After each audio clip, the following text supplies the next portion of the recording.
Apologies, everybody. There was a major mistake in one of our recordings, my fault, where all of Lessons audio was essentially removed. And I know, I'm always interrupting him all the time. What's the difference? Well, anyway, there's no back and forth, which means that whatever comments we might read, whatever notes we have, there's not going to be any back and forth for it.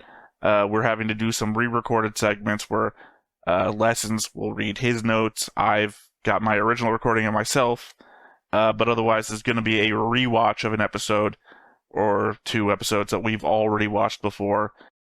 Gonna do our best, but once again, apologies for the mistake. All on me. Mira is the Flay of this, except that she doesn't have the same problems that Flay had. So I'm more interested in seeing Mir deal with her problems the same way I was interested to see Flay dealing with hers. Hey everybody, welcome back to the Stoneface Reactions. I'm Theta, this is Lessons, and we are back with another episode of Mobile Suit Gundam Seed Destiny. I think in a previous recording, not during this one, I think I called out the wrong episodes that we would be doing next, because for some reason I thought we were up to like 47 or something. So, yeah. Close to the end, like, we usually record 2 episodes back to back, so 2 recordings from the end of, I guess? Sorry, the concept of that there are less episodes in the HD remaster, not sparking an argument, I'm just bringing this up, it occurs to me now, than there is in the standard definition, occurs to me that we're probably going to hit a recording where we're only going to do 1 episode, because there's only going to be 1 left. Well, in the first season, there was 50 episodes standard, 48 episodes HD remaster. I don't know if we're going to get 49 episodes HD remaster here or 48. I don't know what the difference is between season 1 and season 2 in the skipped episodes thing, because in season 1, the first skipped episode was pretty early in. Or not early in, maybe halfway in. So the fact that this one was so late in, I just kind of anticipated, oh, it's the same number both ways. But I guess not. So, yeah, there could be just an episode where we're just doing 1. So, yeah, the fact that we record 2 at a time is going to be that thing. Unless they did the same thing that they did with the first season, where they just had like a little bonus thing, like a little bonus after what happened special thing.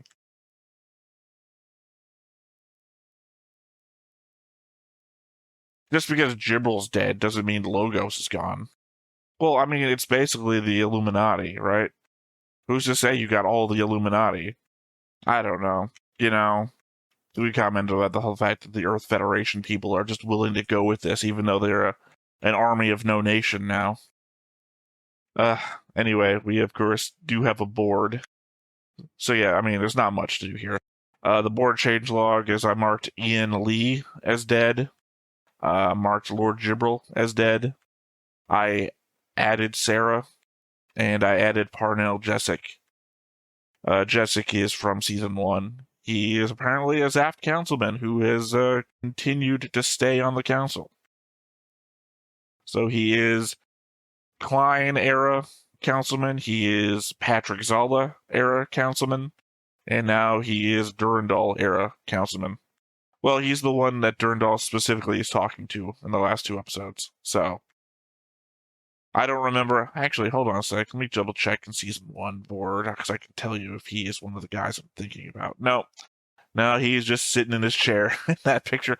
I was thinking he might have been, Ali, I guess. Because in the picture of Ali and Luis, that is literally them standing on the left and right hand side of Patrick while he's giving a speech. So I thought maybe that was one of those two, because that would have made Parnell literally I'm always behind the villain kind of guy.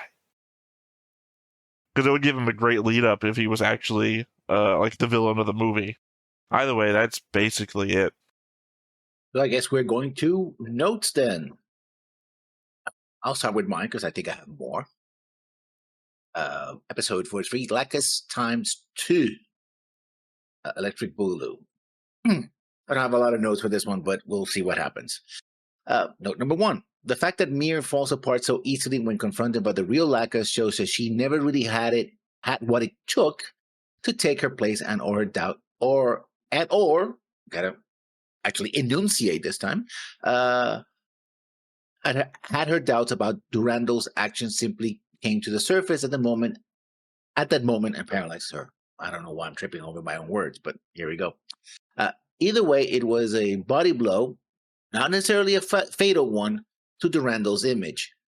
Question is, why is Durandal shocked at seeing the real Lacus? For someone who seems to be 2 steps ahead of everyone, this should have been one of a number of possibilities.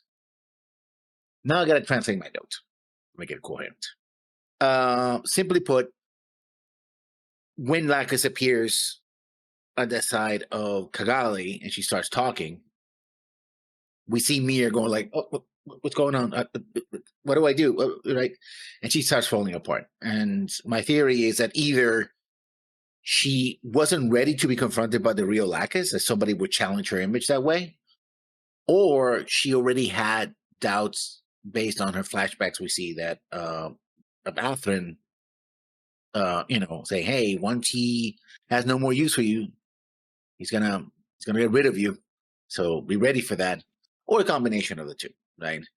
The real problem here is that Durandal is like, "Oh my God, I'm so shocked that this is happening." And he's alone in the room. I think we had a theory, or you have presented a theory, that he's a bit of a psychopath. So he reads people and then it's like, oh, this is the way I'm supposed to act. But he was alone in that room and was like, "Oh my God, the real Lacus, what is she doing here?" I'm like, dude, you've been playing chess with yourself for 40 episodes. You should know, you anticipate that kind of move, but I guess not, right? Or thought that maybe she was dead or something, So that was my point there. I disagree. Obviously, you've stated a number of things, so it's not like I'm blanket disagreeing. I disagree about the body blow to Durandal's image, obviously, because I talked about that during the episode. That Durandal's image is so good right now that literally, this is like one of those times where you hear like Tom Hanks kicked a puppy, and you're like, no fucking way. What's that? Mr. Rogers killed a guy? No. It's people whose images is so good that you protect them from bad news, right? That Durandal right now is the world savior. You said he had a savior complex at the beginning. He has become that complex. So everyone in the world has rallied against him.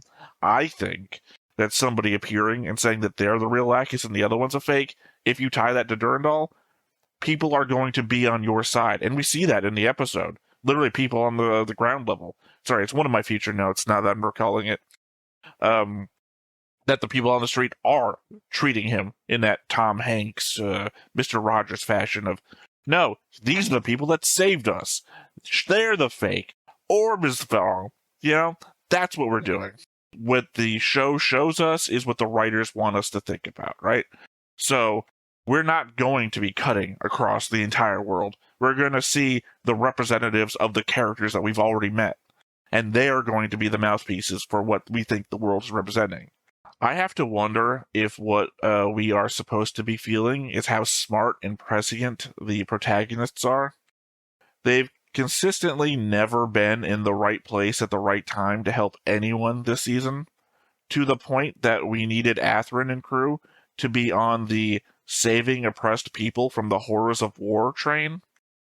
Whenever the protags get told there is something they need to take care of, they ignore it for their own nonsense. The end result is that they show up in Orb 20 episodes later than they should, that Lacus addresses the Mir situation 28 episodes later than she should. I feel like the only defense anyone could pull for it is that they've been focusing on this Durandal situation. A situation that they only started getting intel on about 20 episodes after they raised concerns that it might have been him. They've gone through the entire show suspicious of Durandal for possibly trying to kill Lacus, with no evidence and no real attempt to gather any. I don't feel like they are vindicated here in the end. Anyone could guess that the butler did it. It takes investigation and observation to be able to say how or why.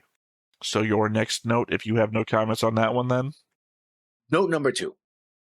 While not everybody believes in what Lacus has to say, considering both the Alliance and SAF actions during the war, her appearance introduces enough doubt that, in a better written show, would have given Cagalli, Orb, and their allies a significant room to maneuver, at least for a while.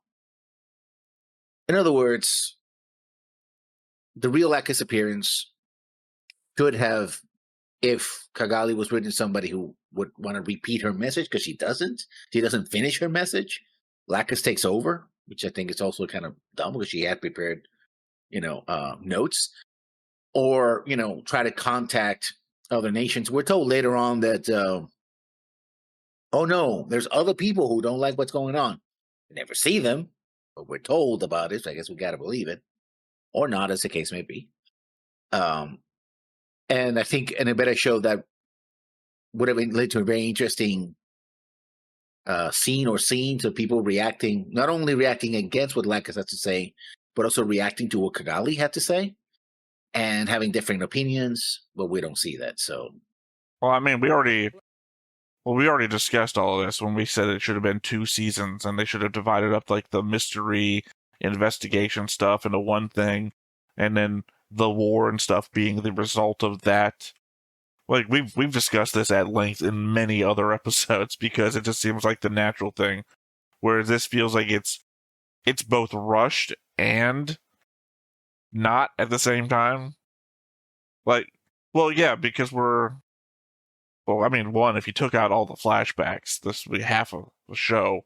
But just the element that, like, right now we're rushing to make Durandal a villain, but we didn't do any of the work in between. So, it's like we're running and then we took a long break and now we're running again. We already talked about the element of goodwill that Durandal already has globally. Given how much everyone has gone all in on his anti-Logos campaign, and how Zaft has essentially been rescuing oppressed governments across the world, given that, I'm still not sure if real Lacus making a transmission makes any difference. If you think Orb was defending Lord Gibral from justice, and I don't know any reason why you wouldn't think they were given all the information at hand, then it would seem extremely unlikely from the outside that the real Lacus would be the one in Orb. You have to instantly believe that you've been lied to for an entire year, instantly believe what Lacus says on the face of it. That Orb Lacus then goes on to say that she doesn't believe in the man that represents the group that saved your family from a work camp or rescued your town from a nearby Earth Federation military base's constant oppression. The man constantly making public addresses about the progress of improving life on Earth and natural/coordinator relations. That doesn't make her seem more real. That makes her seem like the opposite of what you'd expect someone wanting peace to be. I said before that if I was Durandal, I would have little concern for Orb Lacus' speech for those reasons.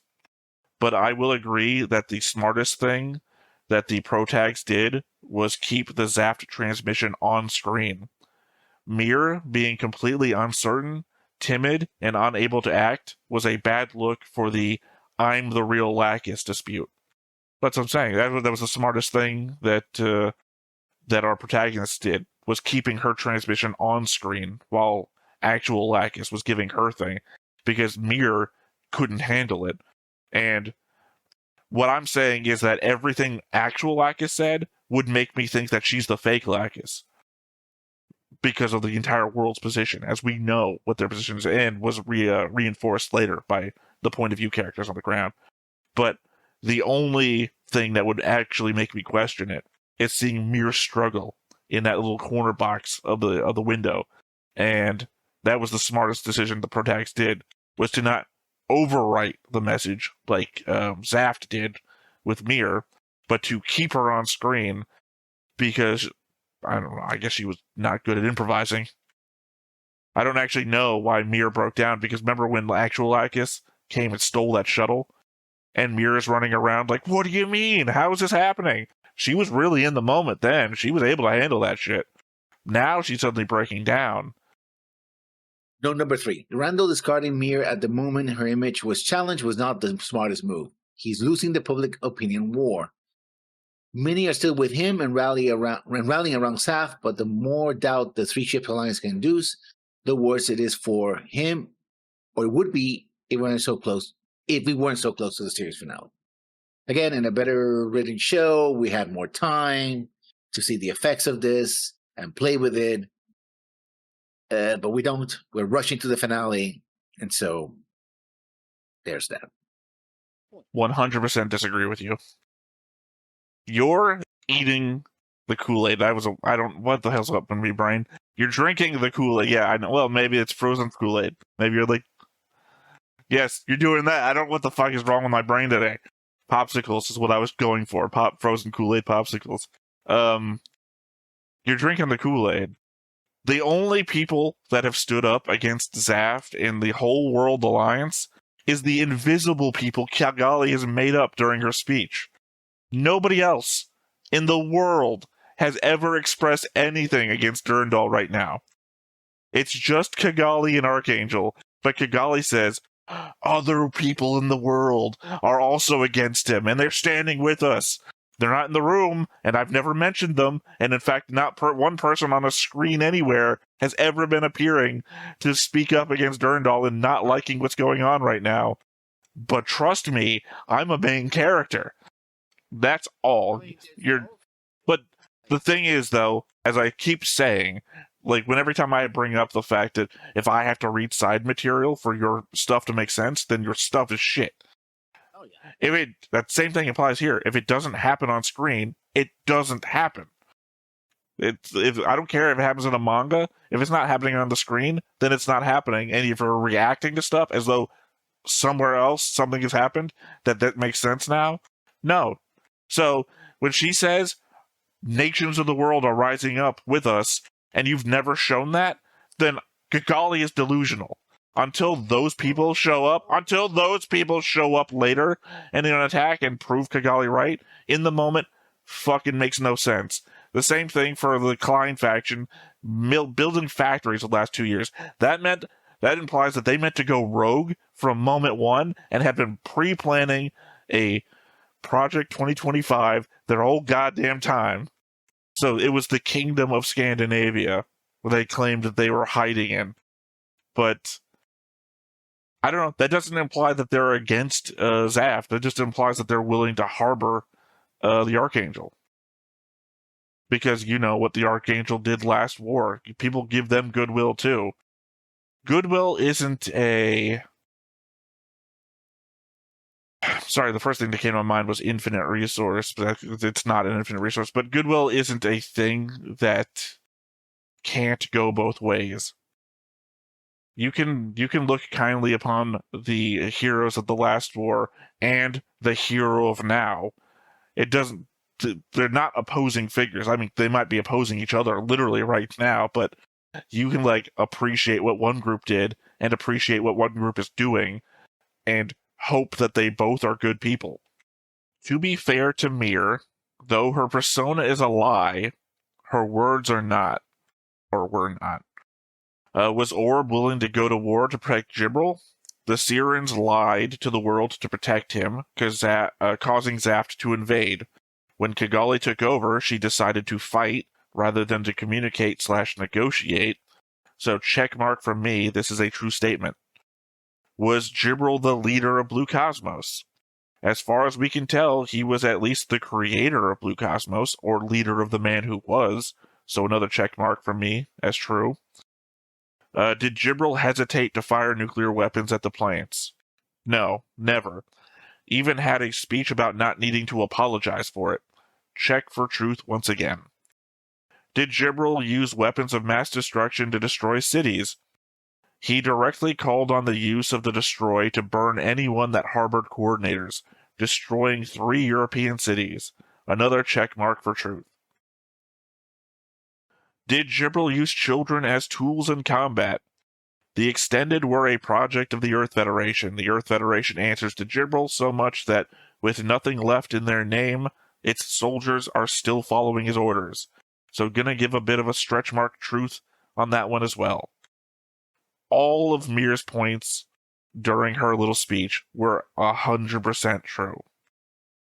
Note number 4.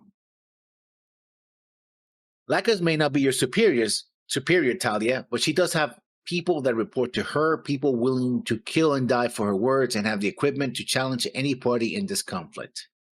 So while your words help calm your crew at the moment, the ramifications of the real Lacus showing up, one you have obliquely confirmed, are still there. After all, Mir only did concerts and speeches and never directed any military actions, unlike Lacus. Now, I know that she's talking about Mir, who says, oh, we don't follow her orders, right? Or whoever she thinks this Lacus is. We also know that she knows about the meeting at the beach where, the assassination attempt against the real Lacus is mentioned. How much does she believe in any of this? It's up in the air. We'll see if that has any impact. But it kind of feels like, that Lacus is part of the Klein faction, or should be. She had a tremendous impact during the last war. And Mir, playing as Lacus, has a tremendous impact in this conflict.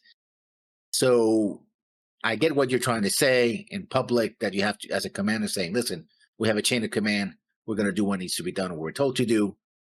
But at the same time, I like to see her private thoughts about it. Like, well, shit, this is a problem. And acknowledge it, but she doesn't, so. You're referring to the wrong one. When she says Lacus isn't our boss, she's referring to Mir. No, because the Mir Lacus is the one that see, you're saying that she says Lacus isn't our boss to a bunch of people. The only people that she could possibly be talking to who might think Lacus is their boss is the would think Mir Lacus is the one she's referring to, because that's the one that they spend all their time with.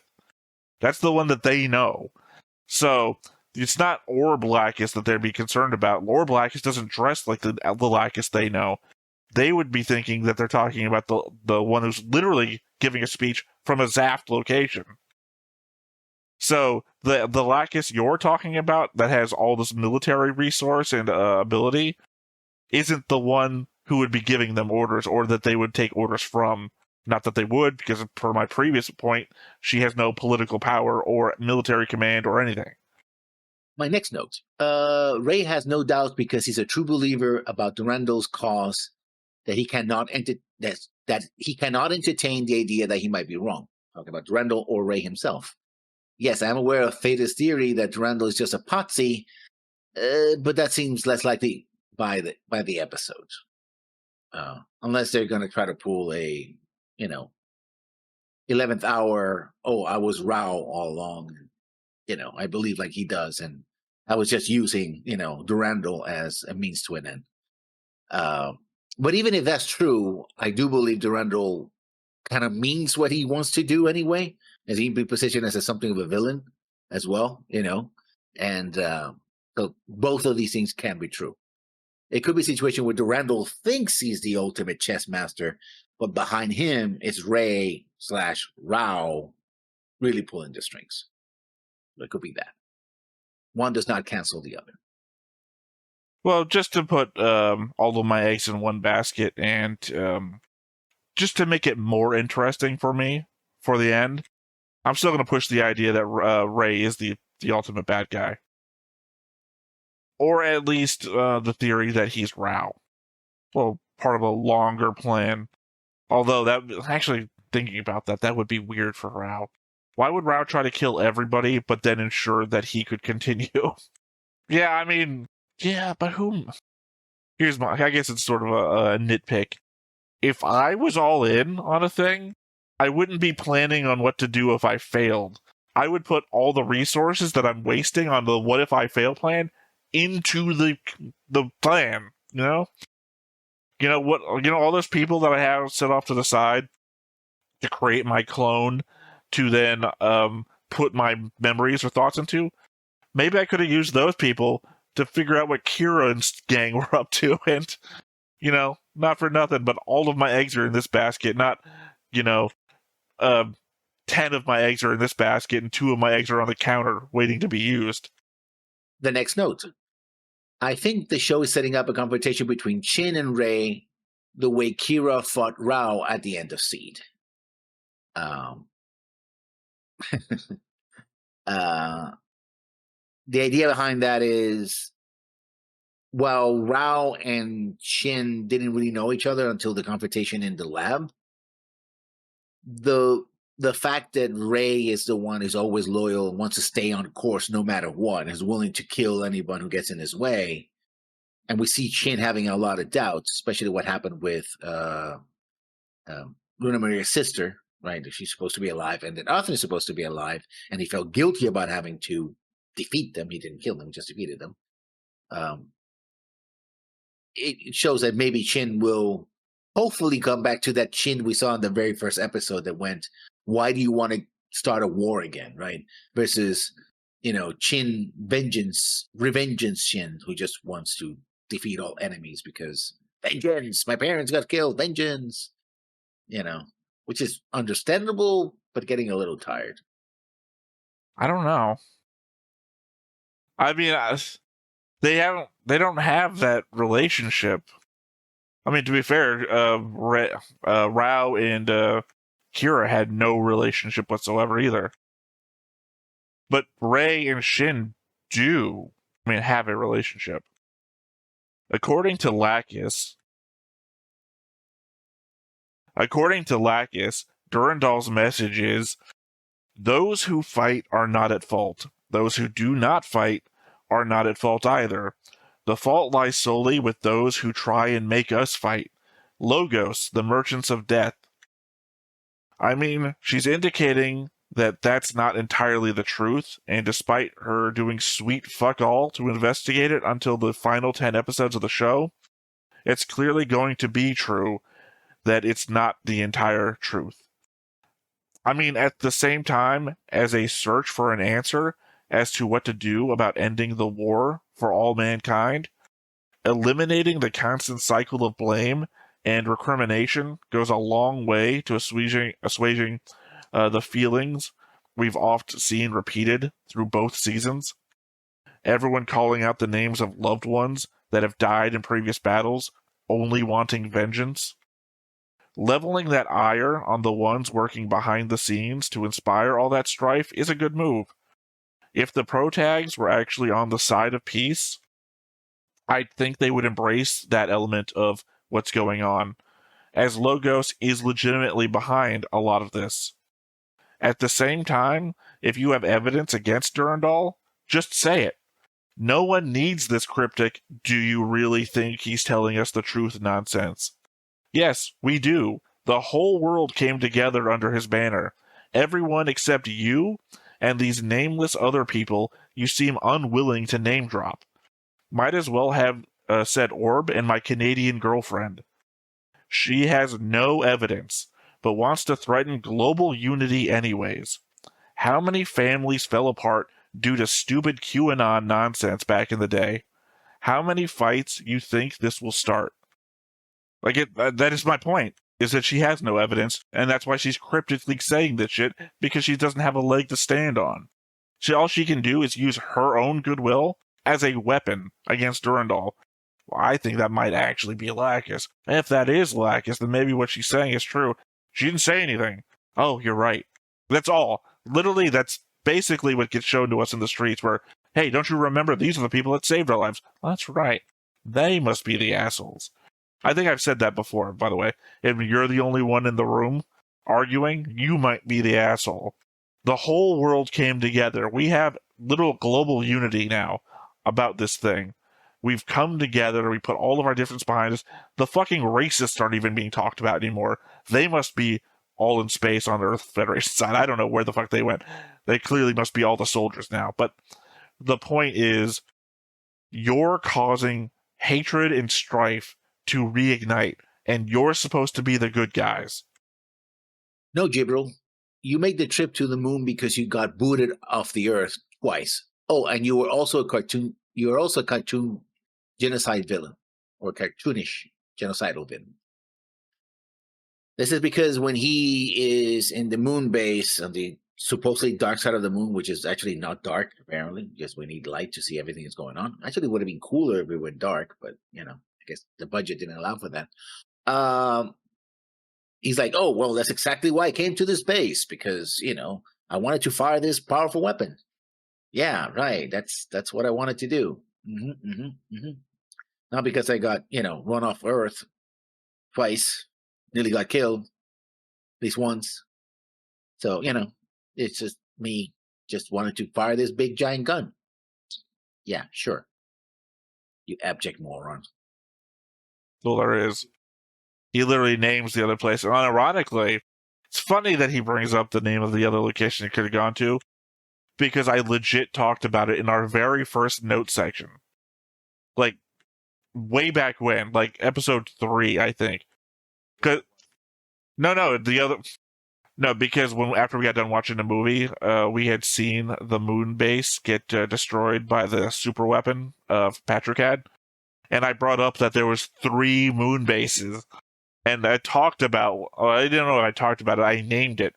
The one that he mentioned last episode.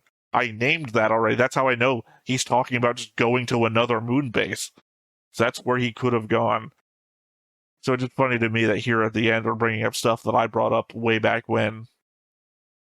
Watching Connell addressing the crowd and having them talk about who rescued them and who oppressed them, it's funny to think of Durandal's master plan to take over the world as be a hero to the people. And, even if you think the Break the World incident was his fault, which, given the show so far, likely will be, unless he was responsible for Gibril, he was the one who also created Logos, then the Federation's actions to subjugate everyone on Earth, to have Zaft then come in and rescue them, wasn't some sort of Durandal ploy. That was just Zaft being the legit good guys. Hold on. Before you get into your your breakout here, because you're going to go into a thing, and I'm going to let you go uninterrupted. So let me interrupt you now at the very beginning, which is to say, obviously responsible for Break the World. Show is going to do all that, and it's going to come out because we're on a sprint to make him the bad guy. And given the words he says at the end of last episode, clearly it's going to be implied that he's also responsible for Gibril too. So no, I'm just putting it out. I'm just putting it out there as a thought. I wrote this thinking about it, but like I said, unless he was responsible for Gibril, because Zaft was legitimately the good guys here. But the idea that Durandal may have created everything, the problem is that Gibril never reacts to Durandal as though he knows who he is or something like that. Whereas Durandal is like, thanks, Gibril. See you in hell. Whatever he says. I can't remember the second part. He does say, thank you, Gibril. So maybe it could be that Gibril actually wasn't part of the whole thing, and maybe he was like, thanks, Gibril. I needed a foil. You made it for a good one. Yeah, no, I'm not asking you to break down a note you have in the future. I was just throwing it out there that I accept that maybe Gibril was part of his ploy, but it also is possible that Gibril was his own thing, and Durandal was like, I needed a foil to act against, and I could not have asked for a fucking more crazy, insane person than you. You were so mustache-twirling evil that I could not have looked better. It's weird that they call the President of the United States a coward for not using Requiem when he was willing to authorize a full nuclear assault on the plants, which, had it succeeded, would have wiped out all the bulk of the coordinators in existence outside of Orb. Then, again, Requiem is not a weapon of last resort, but a first strike weapon, since its components are too fragile to survive a concentrated assault. Had the Alliance struck with it first, specifically targeting SAF's orbital manufacturing facilities, the war would have gone very differently. This is me making a comment that this appearance of this weapon this late stage in the game feels very much a plot contrivance, right? Oh, we got to give Logos a last chance to be terrifying and deadly and all that. As opposed to we can just strike flawlessly at our enemies with a pull of trigger while we have nukes, while we have a fleet to back it up and protect it. Why didn't do that? And I know there might be suggestions that this is, this is something that couldn't be pulled back, right? And that the use of nukes, if they worked, would have killed everybody, but they don't really work in this series, right? They get neutralized all the time. So there's that. But then if that's the case, then why authorize the use of nukes anyway if they're not going to work, right? So, yeah, there's that. I mean, I would argue it is a weapon of last resort. It's a weapon of last resort, not for the reason. It's a weapon of last resort because it is a final weapon. It is the nukes are a weapon of last resort. It is the, you don't initiate the nuclear apocalypse as your first strike. You do local battles. You do local battles, and then when somebody decides they're not going to win, they're not going to win the local battles. They escalate. We have to destroy the battlefield to eliminate loss of battle. And then, everyone, that's when you get into mutually assured destruction. It is the final weapon. No, that's my second comment about your note is the element of the president's a coward. And the president's a coward because he's not authorizing the use of this weapon versus the nukes, which we've experienced all last war, did not work. He's not willing to step up the game into the next weapon. He's only willing to sign off on weapons we've already used before. Say about it. No, Janus 7 happened before the war started. Janus 7 was the inciting incident for the war, and we have no idea where that came from.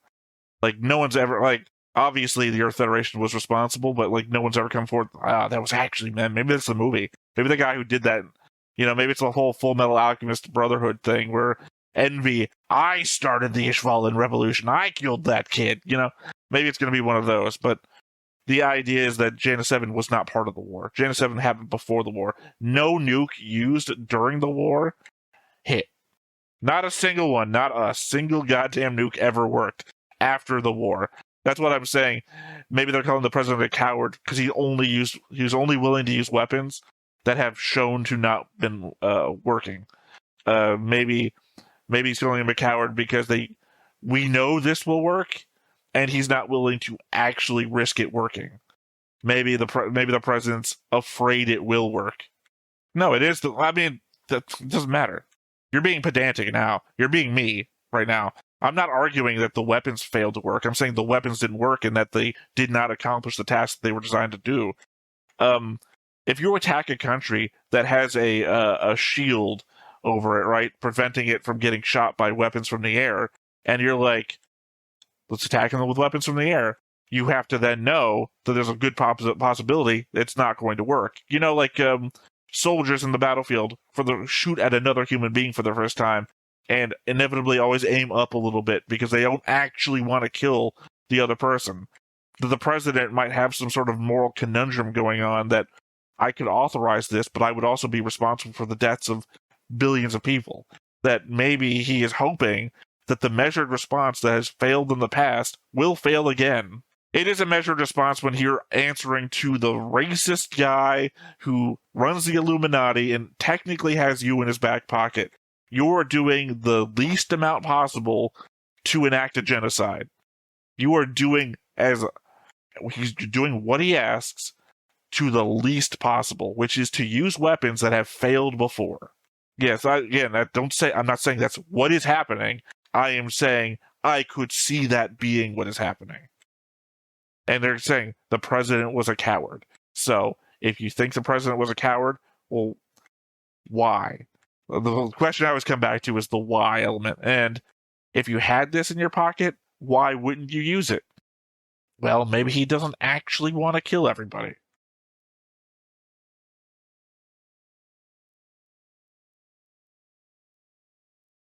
Okay, 2 things about Gibbral's attack on the plants. Legit, I feel anger when I watch it happen. I wasn't just being performative when I said kill them all last reaction. Fuck those guys. I chose my side a long time ago, and it's about time we stopped letting them get away with this alive. Because remember, I chose Zaft. You don't remember. Viewer knows. Viewer knows from Griffin, from Justin, to you. I was on Zaft's side in Season 1, where they seemed like the bad guys. Now, that they're apparently the bad guys again. I'm still on Zap's side. Fuck it, kill them all. Secondly, yes, I know, my brain's so off, I did this. Secondly, Durandal is being way too weird about all this. If we didn't already think the show was going to force its Durandal is the bad guy final act, then all this would be the giveaway. He acts confused about what's going on in space. Then, when everyone leaves the room, grin again. When Jibril hits the plants with the weapon, he looks confused, again making me question about what he knows. Then, when Jessic is talking, off to the side of the screen, Durandal looks over at him with this emotionless glance, like he's trying to figure out what emotion he is supposed to be having. You know, like he's a psychopath trying to read the room. After seeing what everyone else is doing, that is when he gets angry, clenches his fist, and yells. I think that scene very specifically is trying to imply that Durandal is a psychopath, which might be their means to explaining how he can do all this shit, because he doesn't have the emotional anything. He doesn't have any connection to anyone or anything that he actually, to understand or, so that, what are they feeling right now? Well, that was like anger. How dare they? You know? It takes him too long to get there. And the fact he has to look at the guy next to him to understand what's going. Maybe that's why he always looks confused. He doesn't know what he's supposed to be doing right now. Well, I looked it up to make sure I was using the right word. Psychopath had the definition about lacking empathy and emotion and whatnot. I mean, the only argument against that would be Talia, but I have notes and questions about that too. Gosh, Messiah. Ouch. My nose. Doesn't look like a villain lair built for genetically engineered space overlord. No, sir. Not at all. Especially one that smirks at the idea of a possible attack by their genocidal racist enemies. You can see it at 1236 in the video. Also, colony fragments have been used to cause catastrophic damage, the kind of damage that kills millions. Now I'm referring to break the world incident. So at least once in the series, parts of colonies have been used to destroy millions of people. Those very cylinders that are there who have engines couldn't be used to ram the plant as well and cause the death of millions. So yeah, I don't know why we're like, oh, thank you for doing that, I guess. Also, strangely, talking about the Star Wars analogy, that Messiah also has like a giant crater dish thing as well in it. Hope that doesn't come to anything. Probably not. It's just a thing. Probably some engineer thought it would be cool to have that, but who knows? No, you're wrong.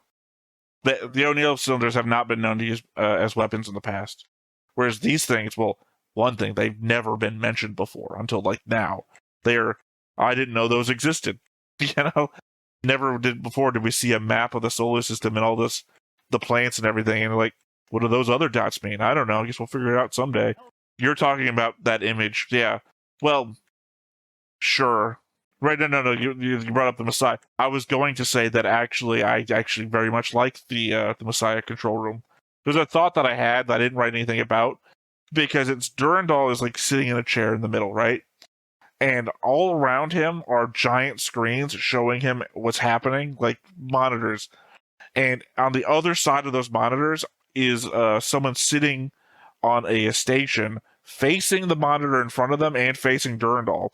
So it's like having a bridge where all the bridge people are facing you, and you can see their monitors, and there you can see their monitors.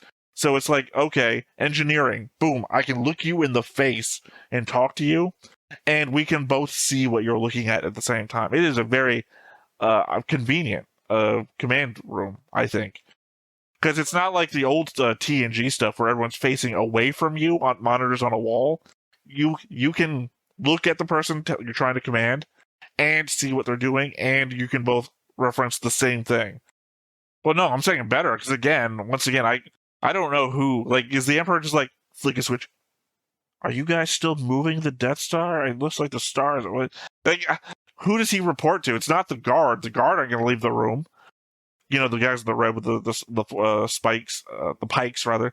Yeah, they're not leaving the room. So either everybody whoever wants to get orders from the Emperor comes up, or he's got like an intercom on.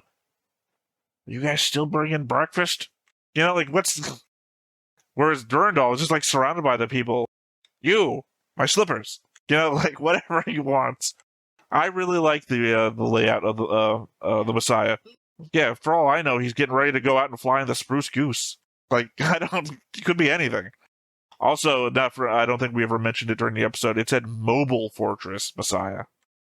Yeah, so well, no, because remember this thing is the thing that was in front of the super weapon from season 1. It itself is not the super weapon. It didn't have any super weapon capabilities back then. Also, it couldn't move back then. We've done a lot in 2 years. Rey's little knife turn to the gut of "it's our fault for letting Jibril get away" isn't incorrect either. If Jibril had been captured, then he wouldn't have gotten to the moon to have authorized the use of the superweapon. And it very much seemed indicative of that commander's speech that he wouldn't have fired without orders either. No matter how happy he was to have gotten those orders. On one hand, we have Shin and Luna Maria feeling the sting of the comet and taking personal accountability for their actions during the fight. But at the same time, we also see shots of Kigali on the move, and you best believe that I feel that she carries some measure of blame for his escape. Her insistence on carrying on the defensive orb and trying to find Jibril in the midst of it to use him as a bargaining tool after the fact, rather than reaching out to Zaft to inform them of the regime change and to negotiate a ceasefire in order to find Jibril together. Ultimately, it was that choice that allowed the chaos to continue, which Jibril took advantage of and allowed him to escape. Like I say, he's not wrong, though. But I think that, again, it's not the character's fault. I was rallying against this during the episodes. Like, the Minerva gets right behind the Archangel and fucking fails to shit it with everything it's got. As I pointed out, Luna Maria is just right there behind the shuttle. Pew! What the fuck? There's no reason that should have happened. They've not been shown to have Stormtrooper aim before. In fact, remember I brought up, this is another thing, notes from the beginning.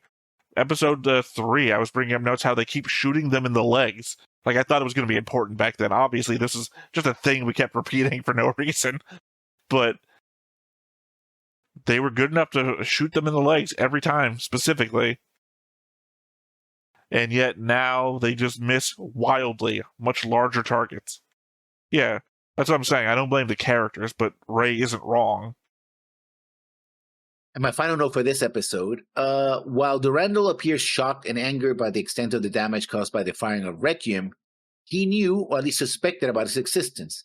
The placement of the cylinders matches the graphic that both he and Jibril saw on their screens on episode 27. Considering how the deployment of the first asteroid plays straight at his hands, because again, logos are cartoony villains in the worst possible way, could this be another instance of Durandal letting things play out and then exploit the consequences?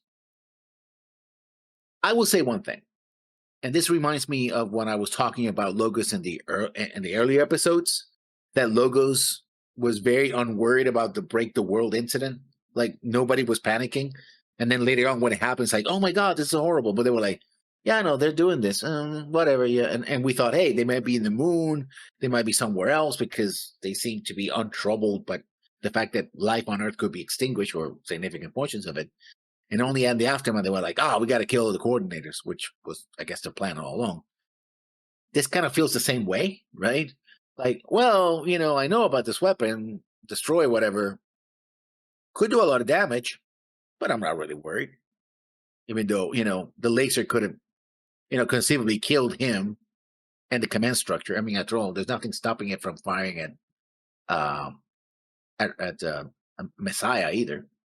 They chose to attack the capital of the plants and missed, but they could have used it against Messiah as well. So, it's sort of like, it's one of those, if Durandal knew about it and it was a calculated risk, it came very close to, yeah, it was a calculated risk, but I suck at math situations. Why would we know? I literally said earlier that was a possibility.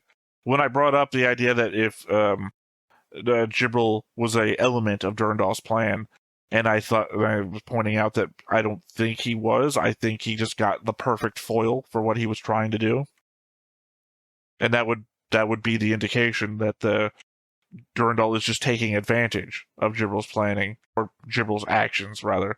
And yeah, so I would agree on that if that was the point. If it turns out then that also Jibril isn't, say, the 7th extended that, still hasn't appeared yet. The math done in the lab, but I keep saying that there were 7 or 8 extended, and we've only known 6. Would explain why it looks so weird. Athrun is lamenting that no one will ever forget this attack on the plants, to which Kira stupidly says, "Not just the people of the plants, I'm sure no one wanted this." I know we keep shitting on the fact that tons of infrastructure just keeps appearing out of nowhere in the show, but when Ray is talking about it earlier, we saw 6 points of beam redirection on his screen. That is 6 mega projects to create redirection systems in O'Neill cylinders. Then there is the massive underground moon base with tons of moving parts that we hear the crew getting ready for operations. This stuff doesn't just appear. People wanted this. People built this. People man and operate this. The commander talking to Jibril talked about how much he wanted to use it. No one wanted this, my ass. That even willfully ignores all the Blue Cosmos people that super wanted this the entire time. Everyone at the start of the season that tried to nuke the plants already. Everyone that tried to nuke the plants last season. An extremely sizable portion of people have wanted this for a long time, Kira, you fucking idiot. No one wanted this. Arguably, more people want it than not. It would indicate to me that the hero of the last war has no idea about the people he's fighting against. I think it's just a couple of people at the top, and all the people on the bottom are really... Oh, I'm trying to say there's good people on both sides. And on to the next episode, Prelude to Revolution. First note, what I find unbelievable is that no one on the remnants of the Alliance side questions what Jibril is doing or what they're doing in his name. Are they selected for stupidity, racism? No wonder Zaft always kicks their asses. And yes, we've seen this before. There was a short dialogue between the two soldiers in the mansion. I think it wasn't Jibril's mansion. I think it was Jibril's mansion. Like, why are you shooting at us? The coordinators are the ones who are blah, blah. And then one of them gets gunned down. Like, yeah, dude, but you could be at peace right now if it weren't for your bosses that you're trying to protect, right? You're getting shot at because your bosses decided to start a genocidal, answer a terrorist attack with a genocidal war. And then did more damage to the people on Earth, the people you're supposed to be protecting, than their actual enemies in space. So, yeah. Well, it's something I joked about earlier. Remember when I said I don't know where all the Blue Cosmos people went? Oh, space. Well, because, all the Earth Alliance people are siding with Zaft and joining their fleets and everything like that. I was like, well, where did all the people who are so anti-racist, or everyone who lost somebody in the last war who's still cursing Zaft and the coordinators and wants to kill them? I guess they all went to the one place altogether. Oh, something else. Sorry, I'm just remembering I had a point that I wanted to bring up to one of your notes, and I can't remember which note it was now. But the element, that Jibril, you said that Jibril had nowhere to run to, and I brought up the fact that early on in the season there was also multiple moon bases. There's also the element that Jibril always retreats to somewhere it's more powerful than the last place he retreated to. How does that work? How do you not retreat to the strongest position first? Well, his plan was to go to the next moon base over, but it's the element that he goes to the... I don't know if it's supposed to be an Alaska base or not. It's the one in the ice, where effectively all he really had was, 6 destroys or something like that? And then... Yeah, but that was just a defense thing. The destroyers were active. Anyway, whatever they were.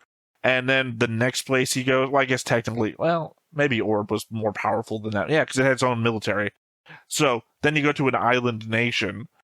And then your next thing is to go to the moon, where you not only also have more destroys, but also, 6 fleets of ships and a super weapon? He goes from next week base, next week is base, next week is base. He goes up the chain. It feels to me if I'm running, I go to the first strongest base I can get to. Well, I guess also there's the element that it's not good narrative to watch.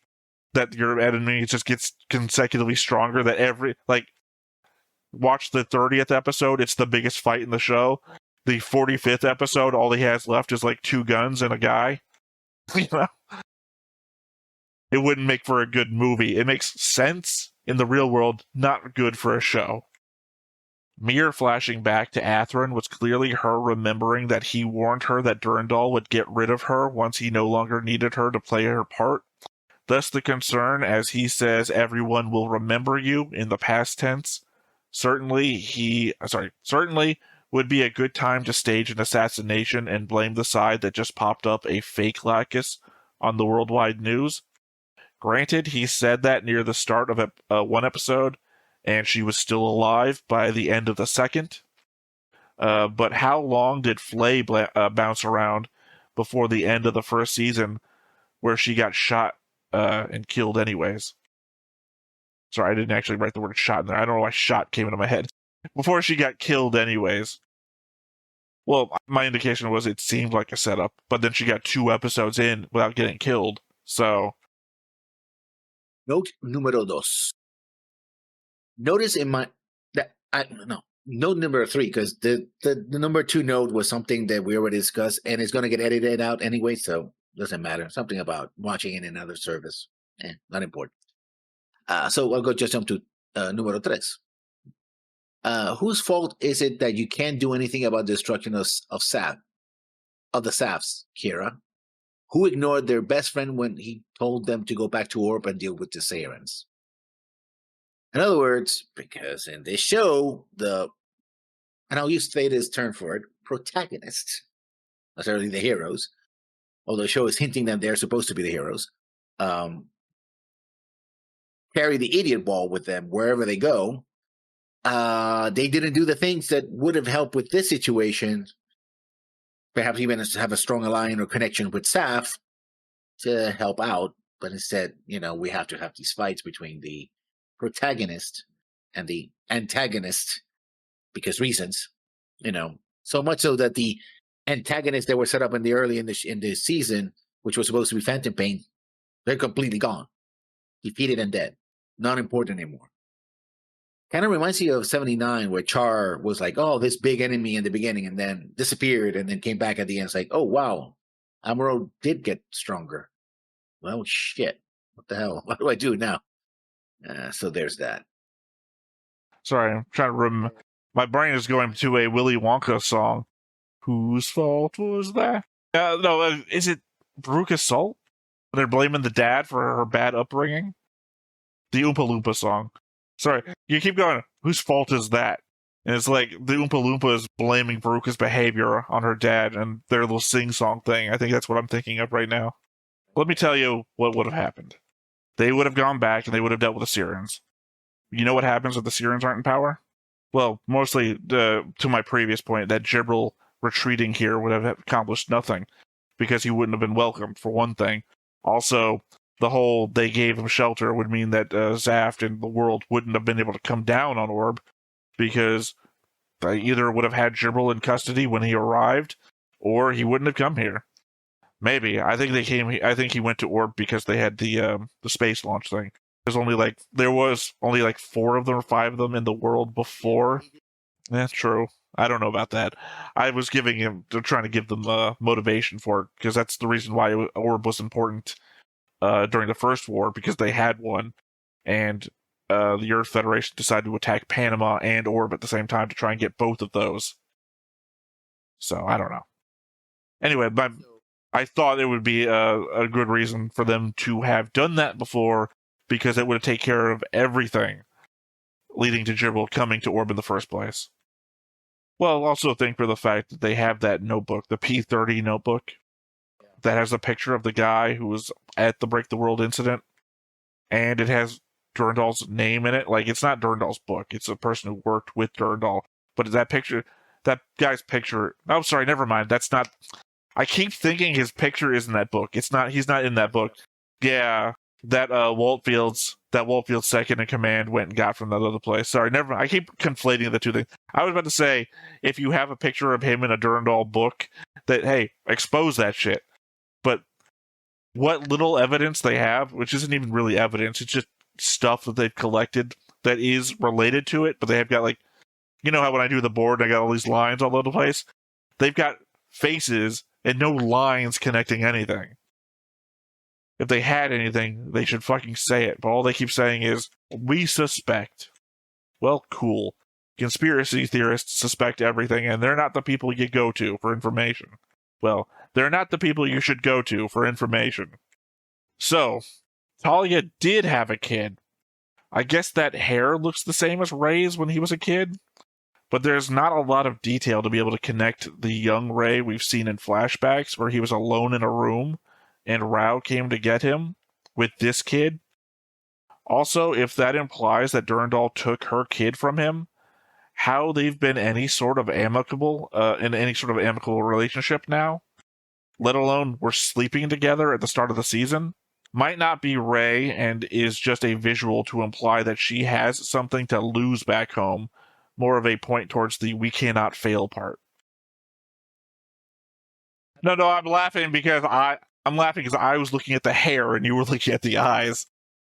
Yeah, well, yeah, but just, I don't know. For me, it seemed like the biggest thing. I don't know why. Probably because me and Griffin had a whole conversation about Degwin and his kids based on hair color back in the day.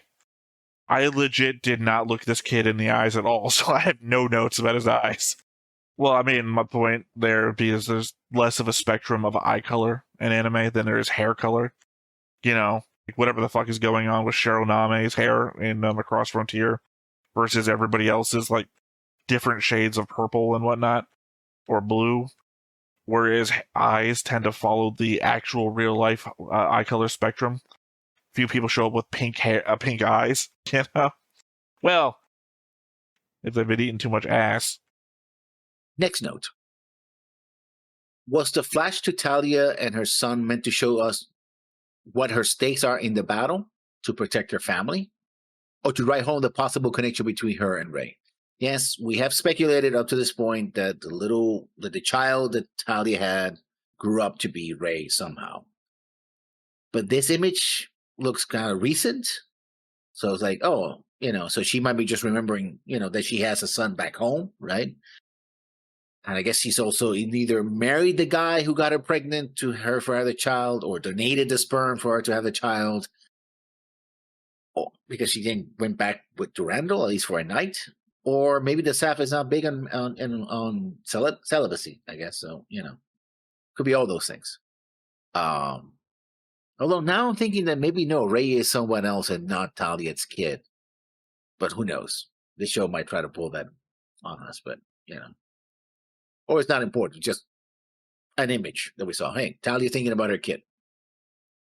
The end. Either way. I don't think Orb or Kigali has a foot to stand on here, but the show disagrees. So, I mean, the problem is that Orb and Kigali are on the wrong side until anything is proven, and in which case they are just the aggressor. I think there's two main things. One is the disparity from the fact that Lacus, or in this case Mir, is an idol and is not a vocal representative of the government. So Durandal doesn't actually take any blame for this. She is speaking for herself, and that indication is supposed to be, this is what Zaft should think, or this is what Zaft is thinking. So really, Durandal doesn't get blowback from this. This is an independent citizen doing their own thing. And the other part is, I believe that her messaging was fine. It's just, again, I do think that it was poorly timed. But I believe what I said at the time when we were reacting is that her message should have gone first, but you would have no way to know when Kigali is going to do her thing. So there's no way to preempt her. She's an idol. She has no political power. She has no political position. she is maybe a hired hand if it's the way you want to look at this, but that still doesn't give her any authority. She does not speak for Durandal. She speaks for the people. That's the entire point of her being in the Lacus position, because otherwise they could have hired anybody. Lacus speaks for herself, and her opinion is known to be so well understood. Again, Lacus is essentially the Mr. Rogers of singers. So when Mr. Rogers says, hey, maybe we shouldn't do this, people are like, oh, Mr. Rogers says we shouldn't do this. I feel bad that we're doing this now. That's what I'm saying. It's separate from the political power. That's why it doesn't reflect on Durandal. This is just like if Mr. Rogers went on the campaign with you when you were going for president. Like, Mr. Rogers likes this guy. Well, Mr. Rogers likes everybody. It's a bad example. If Mr. Rogers is endorsing you for president, everyone's like, oh God, that's the guy I'm voting for. I don't give a shit anymore. You know, it's a separate pool of power. Well, we've discussed this before that Luna Maria has heard. The thing that Luna Maria heard was which one is she heard what about the other Lacus. They didn't suggest any which one was the real Lacus on the beach, because they knew, obviously, so they didn't have to say anything like that. So it doesn't matter though. They don't imply which one's the real one. They just say what about that other Lacus. So from Luna Maria's standpoint, she doesn't know which one's the real one is either. Also, she was ordered to forget. Okay. She's really a good soldier. Yeah, it is. If you're a good enough soldier, yeah. Look, you do what you're commanded to do. So I'm also remembering that, I can't remember the comedy duo sketch. The boss says I needed it yesterday. So the guy goes and figures out time travel. And the other guy gets fired for not having done it yesterday. Very literal. I told you that when I hired you.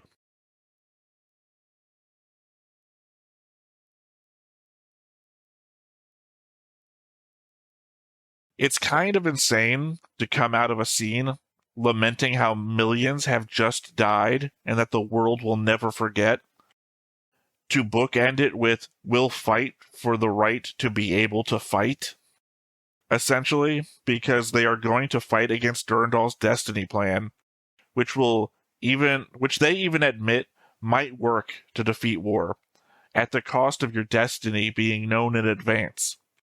I mean, Kira says the chairman must be stopped.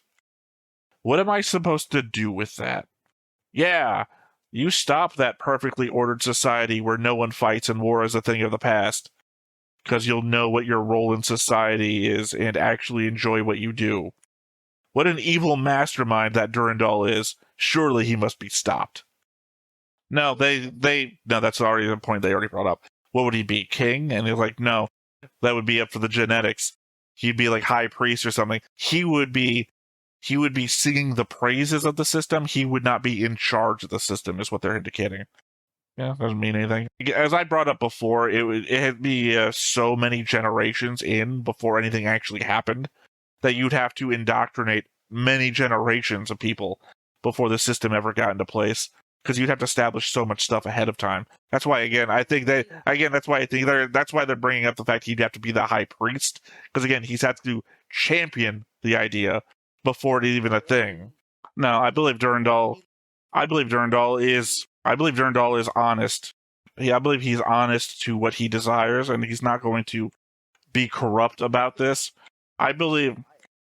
No, actually, I don't think so. I don't think he has the bias. I believe the idea is that you're going to go with somebody who has a genetic disposition towards leadership, and somebody like the idea that Kira should have been a fighter for Zaft. He would have been happy that way. Something Durandal has said before is that you're going to go with somebody who has a predisposition genetically towards a thing. You're not going to weed them out based on any other thing. I think he is honest to what he believes is true. He is not a corruptible figure. I believe he might be misguided or not fully aware of the ramifications of what he's trying to do, but I believe he is honest and wants that to be the case. I don't think that'd be the case. I think that you're assigning a genetic trait to enjoying your job, where the case is more likely that a janitor could marry another janitor and then have a kid who's predisposed towards leadership. And that leadership, why could not all of your gene? Because you don't enjoy all the same things your parents enjoy, do you? Yeah, yeah. You're not carrying a very specific gene that's being passed down. That's never been indicated in the show. They're saying that you will be changed to enjoy your job. Not that your whole family line is. I think you can still have kids that won't do the same things you do. This isn't like we've modified your entire genetic line to only be janitors. I think it's entirely possible you're going to have a kid who's going to want to be an artist. And look, now he's a painter because society still needs art. This is probably would this be like in the modern parlance is that you go through all your schooling and then you go to your guidance counselor at some point and you get a genetic test done to see what jobs you're probably good for, and then you pick one of those jobs. That's what I assume is how this would work in an ideal society. To be fair, you are limited by other factors right now that you have no control over. You know what? A lot of people don't know their fathers. And they got genetically programmed to be a certain way by a man they never met. So, again, ideal societies aren't typically that far removed from the current society you're in, probably due to imagination or whatever, but again, nature isn't that much more crueler than man. I don't know. One, man is something I can blame. I can look at man. Nature is also callous and random. Well, again, you, as you always do, is just assuming cruelty as the default. I think if this is a society where we actually are honestly trying to pursue this as a goal, and I don't know, I guess I'm looking at this from the ideal perspective, because again, I don't think Durandal is evil. I think maybe he's just neutral. He wants this thing, well, he's psychotic, that's the problem. Without a look towards the element of doing anything to accomplish it. If you take him outside of the possibility that he did the Break the World incident, outside of that aspect, I believe he honestly wants a peaceful world where everyone's happy, and that's what he's trying to achieve the best of his ability. That's literally what the main characters are literally discussing, is this would be a peaceful world where everyone would be happy and no one would know war ever again. Should we really fight against that? And they're like, well, that's not actually the human condition. We need to be free to cause problems. You know?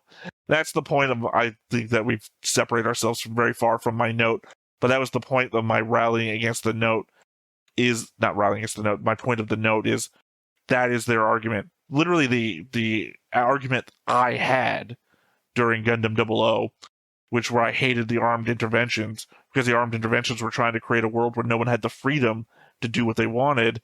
If that freedom was to fight somebody, you should be able to fight whoever you want to fight, because sometimes strife is necessary to fight oppression, or, you know, to get resources that you need to live.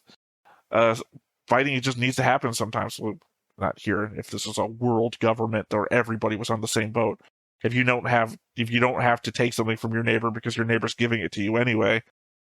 But their point is, even if we would be happy and no one was dying from war, we would still want to be able to fight for our freedom. And it's like, I don't know. I don't know if I would, because I'm somebody who hates change. So, yeah, well, I mean, I think I'd be happier in the world where everyone's happy by default and I don't have to worry about a war across the border or something like that. I think I'd be happier in Durandal's world than in Kira's. Well, just to bookend the note then, the comment wasn't only just about the idea of Durandal's system. As I indicated from the very beginning of the note, I thought it was kind of an insane note, or an insane statement to make, that we should fight for freedom and our ability to wage war, just after having watched millions of people die in the super weapon firing.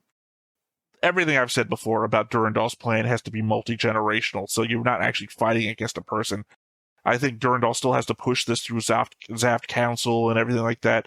So many steps along the way that you could fight him on a literal Congress floor, right? Before it ever gets to a point. Is Copernicus, the lunar colony, a neutral colony, or is it under plant control? If it's the latter, why didn't the Alliance move to take control over it or destroy it? And why send Mir there? It's a cool place, but, It wasn't always. I think we covered this in... I think we discussed this in the first season, me and probably Justin. I thought maybe we might have talked about this during the movies. Remember, Kira and Atherin both went to a academy on the moon, and I think the assumption was that it was like a neutral territory or something like that, or there was like both sides were welcome there. Because remember, they weren't at this war starts with Jaina 7 getting bombed. So at some point in the past, Zaft and the Earth Federation were cool. I mean, as cool as you can be with an Earth that's literally gunning coordinators down in the streets, but they were attending places together. I don't know. I might have been my read on the situation. I don't know if it's actually truth. No one's commented it among the many things they want to tell me I'm wrong about. Gibril's insistence that destroying the capital of the plants would end the war is kind of odd, considering. Gibril has lost essentially all of the Earth Federation bases except for this moon base, but the entire remaining Earth Federation military is still 100% on board with this genocide plan. Why would we think that if you destroyed the plants, that all the remaining Zaft forces wouldn't equally be 100% on board with retaliation? It's the strategic equivalent of watching a boxing anime where the main character gets punched 100 times and thinking he could win if he punches the other guy just once. Sure, maybe, but that doesn't seem realistic. Yeah, I'm saying it doesn't make any sense. I mean, just even specifically, like what you're indicating, I didn't even think about the Earth Federation forces that would still be fighting him. But the idea that again, you don't even have a base on Earth anymore. As the Earth Federation, you don't even have a base on Earth anymore. And you think that destroying their capital will take them out. You cognizant of yourself? You don't have your capital, and you're fighting. Also, why are those helmets floating? They're in orbit of the moon, which has gravity. Granted, only 0.16 G or 16% of the Earth's gravity, but it's still there. Of course, people on or below the surface of the moon do not act as they were in lower gravity environment either. A common mistake made by many sci-fi shows and franchises. I guess because having people bouncing up and down like rabbits gets old pretty quick. Or you get you don't get the lover's embrace between Chin and Luna Maria aboard the Minerva. But it was odd, right? They were talking and the helmets were floating, and then, Chin decides to embrace Luna Maria and they go corkscrew across the room, right? Like, okay. In any other situation, that would have been romantic, I guess. I guess it's supposed to sound romantic, but here it's like, you're in the moon, right? Just checking. Or it could be that the anti-grav ability of the Minerva is canceling out also the moon gravity, but that doesn't happen on Earth. I mean, Earth gravity they just walk normally and stuff happens normally in Earth gravity. So why would it work on the moon different? I don't know. It's a pet peeve of mine. Let's just move on. I mean, here's what I'm going to say. I'm guilty of this exact thing. That I know that the moon has less gravity than Earth and everything, right? That I know we've talked about this before. I can't remember. You watch Internet Historian at all? Okay. Well, the most recent episode that he had is Conspiracies. And during a conversation about the moon landing stuff, the guy he's on there with just randomly says, "You think you could fall off the moon?" And Internet Historian just gets real angry all of a sudden and says, "What do you mean fall off the moon? Fall where? To the bottom of space?" And it's like, for a half a second, I thought, maybe, couldn't you fall off the moon? Because I thought moon's gravity was so low that you had such a low escape velocity that you could possibly, and I actually had to look it up. And it's like, oh, yeah, no, you'd have to be going really fast to fall off the moon. There's an appreciable gravity there. So I'm not going to be like, haha, how stupid is this show? When literally I was that stupid. So that I thought, again, well, I'm not responsible for doing the research on how the show stuff should operate, like the physics of the show. The final speech I also find to be dumb. Chairman Durandal is now the most powerful leader in the world. Sure, there were 2 superpowers, now there's 1. That's how that works. He's perceived as being infallible and all-knowing and unwavering in his beliefs. Is he really? The plants just got super wrecked, and he didn't catch Gibral when he was on Earth. Everyone backs Durandal, but I don't think anyone thinks he's infallible and all-knowing. I think that's just y'all's weird-ass opinion. Unwavering in his beliefs, I'll give you, but I'm on his side on that, though, as per our previous discussion. But like us, there are nations that fear this mighty power. Unnamed nations that you've never shown or talked about before. Not saying it's impossible that they exist, just seems odd that the back half of the series was showing us the nations of the world gathering together to work towards a singular goal besides zaft, and out of nowhere, you are indicating that there are nations thinking the opposite. Also, that mighty power is partially comprised of the strength of those nations lending it to him. And unlike with the Earth Federation, he isn't forcing it. What Orb wants more than anything is world peace. Clearly not, since this is the speech about fighting against world peace because you dislike how it's being achieved. Like I keep saying, if everyone comes together and you are the one still fighting about it, you have to ask yourself if maybe you are the asshole. Also, not for nothing, but we flashed back so many times to Azumi Nara-Atha this season. I guess we are just completely throwing out his ideals that he died defending. We will not invade another nation, we will not allow another nation to invade, and we will not interfere in the conflicts of other nations. Seems like Kigali's speech indicates they are going to break that last one pretty hard. Yeah, that's why Archangel is joining their second space fleet. We have these military space fleets to not do anything, by the way. Ignore them. Ignore them! Oh, I love the gesture method of warfare. I just put myself in front of your guns. You pull the trigger. Yeah, sure. It's how a wild weasel operates in Air Force parlance. So, yeah, I just made myself a target and encouraged you to shoot me. You didn't have to. You know, it seems to me it's the Babylon 5 method, right? We approach with gun ports open to signify what we, oh, that's a big old threat to me. You appeared at my back door with 2 space fleets of military ships. I didn't think you were just visiting. Oh yeah, we decided we were going to take out the whole military on vacation to your house. Who would have guessed you would have shot us thinking we were hostile? I would say legitimately I can't remember a time where zaft didn't communicate. Hell, even when Orb was being attacked by Earth Federation, there was a line that Carpentera base is asking to help. Gibral is too stupid to live. How did he expect to survive the attack on his base? And where else would he go? Mars? Jupiter? Alpha fucking Centauri?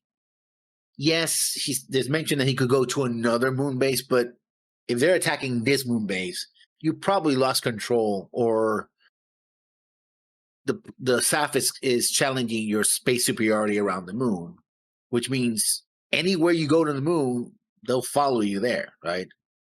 It seems that all the space forces are anti-coordinator, Blue Cosmos, Logos loyalist, but one would think that other nations that joined with zaft that were Earth Alliance could have their own fleets, maybe, I don't know, so they could join in eventually, meaning, again, the forces in the moon would be outnumbered, right? They're already taking severe casualties from the first battle onward, so whatever's left, not going to stop them from getting to Gibral, right? And we don't see any ships that can go beyond Earth Moon orbit here, like in most Gundam franchises, right? We do get a mention about the Jupiter fleet in 79, but that's about it. No mention of the Jupiter fleet or something like that in Seed or Seed Destiny. So where the hell is it going to go? You know? And I say most because, yes, I know there's one AU that is on Mars, stars on Mars. So, yeah.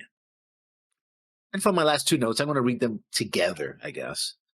8 and 9. 8. I'm glad that Jibril finally got what he had coming to him, but Durandal thanking him moments after his death? What the hell was that about? What are you thanking him for? Killing millions of your own people? Like, oh, thank you, Jibril. Like, what? Really? Beg your pardon? What? I guess it's supposed to show us that, yeah, Durandal is a psychopath and a villain, right? I guess. Yeah, the idea that that Jibril was just a good foil for him. Thank you for pushing the narrative that I needed so far. Couldn't ask for a better foil. Also, I guess it goes coinciding with the idea that he's a psychopath, that he doesn't really care about the people that died, other than the fact of how it affects his goal towards the Destiny plan, because he thinks the Destiny plan is more important than the people that died. So he doesn't actually have any feelings towards their death. All he can do is appreciate the man who helped get him there. Because, again, to what Kira said, Atherin, no one's going to forget this. And if he can ride the no one forgetting that with his own thing, then everyone will associate what comes next with him. And finally, I feel that the scene dispatching the Archangel to the moon to gather info should happen about 5 to 7 episodes ago. But clearly, I didn't write this, so it doesn't matter. Those are my notes for these last two episodes. Well, it's also dumb. It's just one thing, Archangel is joining the Moon Fleet, which means you're not going there to sneak in and gather information. You're probably going to demand information. I assume this is going to lead to a fight. To get information, what they should have done is just individually snuck aboard different commercial transports and gone to different places.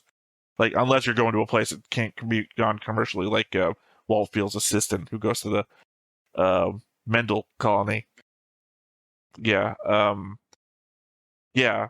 But yeah, like, you should have... Remember back when we were trying to figure out who the old guy was that seemed to be following them around in the background of episodes, and we're dealing with the element that Haw has this whole, like, network of people that are, like, reporting on stuff and passing information. Should have gone around there. Like, we introduced the concept. Do something with those people. Who were they? Apparently nobody. Like, could have been a whole intelligence network that we could have gone with. Like, when we're off doing our investigations in secret, like clandestine, these could be the people passing us information back and forth to one another, so nobody knows that we're actually working together. Could have done a whole Cold War spy thriller thing. Yeah, just a random dude taking a picture of Haw for no reason, I guess. And then another random dude in another location doing the same thing as though they work together, but apparently no, they're completely independent operators on the Perv network, I guess. All right, well, I guess that is everything then, because I don't know what we possibly could have anything else to talk about. Yeah, well, so I guess let's go ahead and hop on in and see what's next.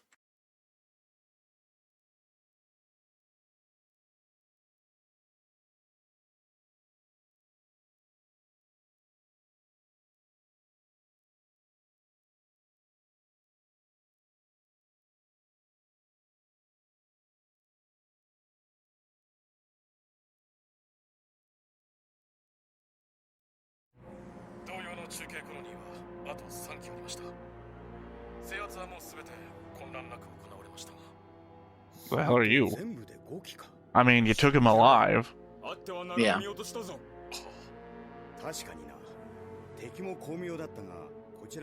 I really do think this is a really good layout. I mean, yeah, it is. It's better than most Star Trek bridge layouts. Well, because they're still colonies, you can still use them. I mean, also, when they're out of position, they're basically not a threat. Yeah, he's So, sleeping in his full it also uniform. reminds me of something you said in your notes. That there was some sort of dish on here. Like, certainly this does look like the Emperor's throne room, but Yeah, the asteroid itself doesn't have a dish on it. it does. They had an No, remember that big old indent was actually empty back in season 1. All that is now it's a metal exostructure. It's not a dish, it's just filled in space. They made it a ship now.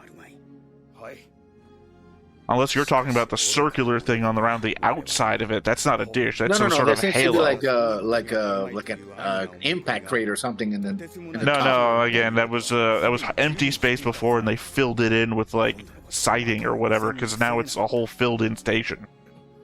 We'll probably see it again, I'm sure.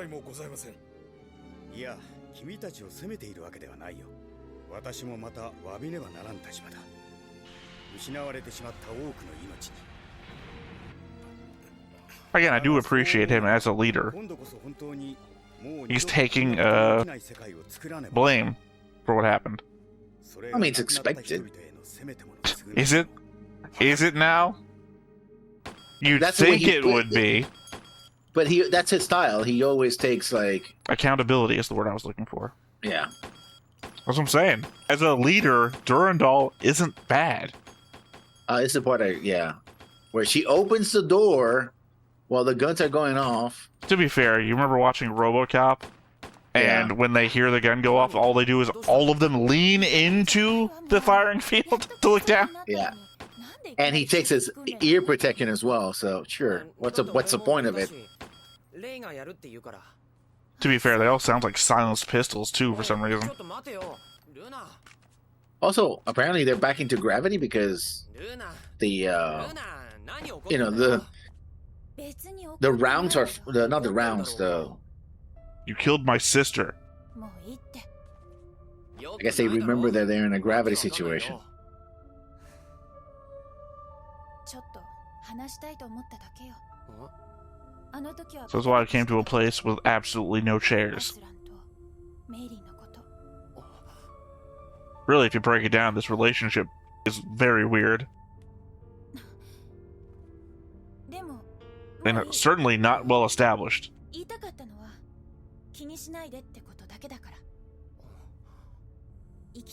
Oh, she knows that he's there.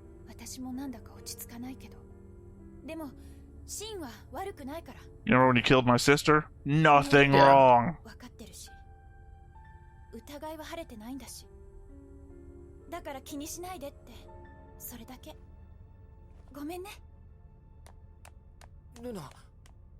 Or she doesn't trust Ray, I guess? Perfect relationship. Yeah, I mean... Legitimately, like, how much wrong can you do in your relationship and get away with it? I kill your sister, and she's apologizing. And the guy you had the hots for, too. Oh, I was talking about it from Shin's perspective, so what you said made a little sense to me for half a second. Like, Shin didn't have a crush on Athrun. From Luna Maria was... No, I'm saying that he killed her sister, and she's apologizing, and you're like, and the guy you had hots for, too. It's like, Shin didn't have the hots for Athrun. At least I didn't read it that way. Maybe I misread everything that's been going on. He's slapping him because it's a catty bitch fight. Yeah. I'm sure there's about 300 or 400 or 500 or maybe a couple of thousand of fanfics out there chipping Athrun with, well, everybody. Yeah, every slap has been, how dare you hang around with 3 other women? What about me? Yeah. As per all those conversations on the upper deck. But yeah, no, I mean, again, I think that is literally one of the best bridge control rooms I've ever seen. Yeah. Well, I mean, think about it. I think every time in, like, Star Trek where you have crew members that are literally looking away, like, everybody who's facing the wall is somebody who's not being optimized for, one, communication, and 2, knowing what's actually happening at every other station. Like, maybe Voyager does it best, where, like, Tuvok and Harry Kim have those wall stations, but they're positioned facing forwards most of the time. Yeah. I mean, the thing is that they're designed for the viewer, not for the people. Nothing the in viewer likes there. more than seeing the backs of actors' heads. アークエンジェルは7番スポットへ進入せよ。こちらアークエンジェル了解。7番スポットへ進入する。 Now let's see the uniforms. Of who? Oh. Well, the people Yeah, in I mean, the command. problem here is that Orb and Earth Force uniforms are very much alike depending on rank. ああ、そうだ。あいつが今デスティニーに乗っている。デスティニー。でも、あの時は正直驚いたよ。お前が真にやられるとは思ってなかったからな。Yeah. Honestly, if I was going to try and take out the Archangel at this point, I would just put a bunch of mines on the landing pad, land on it, boom, gone. I guess you're no longer confused about why you're fighting zaft. 本当驚いたよ。でも、だからはっきり分かったのかもな。これはおかしいって。アスラン。I would have thought that when, see, it looks like Orb uniforms, so Orb must own this place. Or Yeah. took it over, I don't know. Anyway, I would have thought you would have been less confused when you thought Durandal was trying to kill you. Yeah. Well, kill your girlfriend. No, him. Specifically him. Oh, Arthur. You talk about Arthur, not. See, now we're doing the same thing in yeah, reverse. Yeah, yeah. I mean, I'm sure Arthur is not confused. He tried to kill him. Ray definitely tried to kill him. I'm referring to his previous statement. Yeah. See, now in the moon, but they're not jumping around. Guess remember their moon does have gravity, but not Earth-like gravity, unless these Still moon doesn't bases matter, and have it's some not kind of represented right. yeah. Because really, if she was walking at that pace, she should be skipping, essentially. Yeah. You know, just a do. Yeah. And that water would be, you know. A nightmare. Anyone who watched... Action Oh, Man. what was that movie? Where the one guy wakes up early from cryosleep and he wakes up the girl. No, not Passengers. Solaris. Passengers, I think it was called. That's it. Yeah. You know, where she's swimming in the pool and the gravity goes off and she can't escape the water that's all around her. Yeah, yeah. Well, this water wouldn't necessarily go all the way to the ceiling, but it would be slashing around and stuff like that, because, you know, it would kind of stay there, but it would be like So pointedly, Durandal isn't actually trying to kill her. He's using her. and got rid of her and just toss her to his side now. Yeah. Or keeping her in reserve, I guess, until he can get rid of the real Lacus. ずっとそんなことをしていられるわけないだろう。そうなれば、いずれ君だって殺される。 Again, I don't think you can use one character projecting what they think is going to happen as proof of it happening. True. But if I had a time where Saf soldiers had tried to kill one of the protagonists, I would have, you know, if Season I had 1. a, You mean all of Season 1? yeah. Because that's all of Season 1. I'm not talking You about need this to season. really narrow it down more, because In your this season, example... in this season, I had two cents, which is not a lot, but it's funny that happened more than once. Haha, meme, funny. Not wrong, though. Sure, what were you going to buy with your 2 cents? A thought. Can't even buy penny candy because there's tax. Yeah. Well, I get a penny for your thought, though. Well, you've already heard that. You didn't have to pay for it at all. I don't know. Keep my money then. The bargain.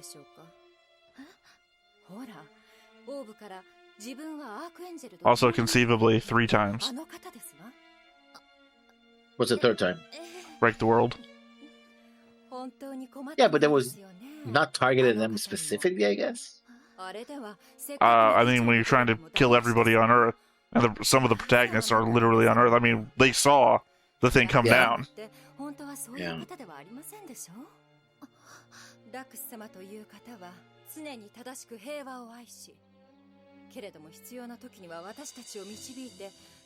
See, I appreciate Sarah. Setting up Mir to See, set here's up the... Lacus to get Lacus to get killed. Well, no. She's reconfirming Mir, who Mir is, which is to say, actual Lacus. Oh, she's not actual Lacus. She's Mir. Yeah, you're not in the right mindset for this conversation. I am in the right mindset. No, Mir thinks I'm in the Mir accurate is mindset. trying to believe that she's actual Lacus, and Sarah is reconfirming with her what actual Lacus would do, which is to say what Mir would do. Therefore, Mir is Lacus.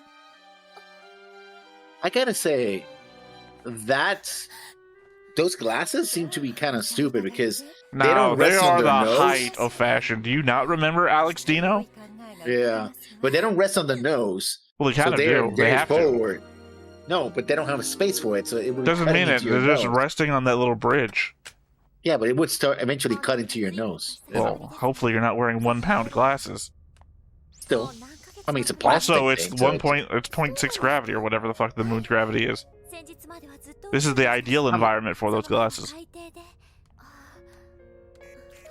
So instead of investigating stuff, we're gonna go shopping. Speaking of Alex Dino, Yeah. Well, see, Alex Dino's glasses have that little divot too. You know, for the so bridge of the- you're saying Geordie LaForge had a real problem all of the time? No, because they were stuck back enough and high enough they did actually touch the nose, and they were small enough. These ones are large enough that should be touching the nose, but they don't, and so create this. The audience will be riveted by our 5-minute discussion about glasses. As somebody who wears glasses all the time, this is very important to me. As somebody who used to wear glasses all of the time, and is a big fan of the movie The Jerk. You don't give a shit, yeah, I know. Yeah, no, I mean, I stopped wearing glasses. I got headaches constantly. But I also worked in a building where you had to take stuff down from the ceiling that was always covered with, like, I don't know, yeah. It was like a netting sort of thing, so it would fall apart every time you tried to pull it down. So the front of my glasses were always covered in it. Remember, does not fully remember who he is. And yet he doesn't remember enough to hit on her so hard that she just doesn't back down. Well, I mean, she's arguably second most attractive woman in the show. But the reason why she's responding to him is because of her memories of him when he was Mula Flaga and not Neo, which is what he's still right now. Sort of. Just to reconfirm, who do you think is the first most attractive? Just to make sure I'm not forgetting somebody. Well, you agreed, so clearly you're only putting her in second place already. I think Talia. I like Talia more attractive. Okay, disagree. I don't know It's where okay, I would yeah. put Talia. Talia would enter in with the general mix. Mir is my number one. Of course. Well, Mir is more attractive than actual Lacus. I guess my debate was Luna Maria.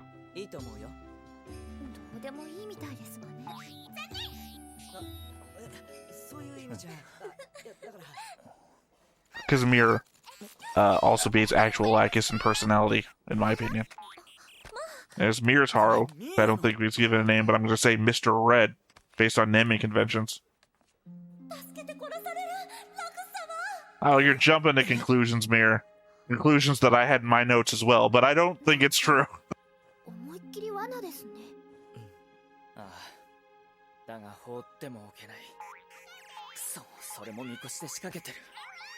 It basically means that she sees her as her superior. Still don't know where Mr. Red comes from, considering that Athrun made all Haru.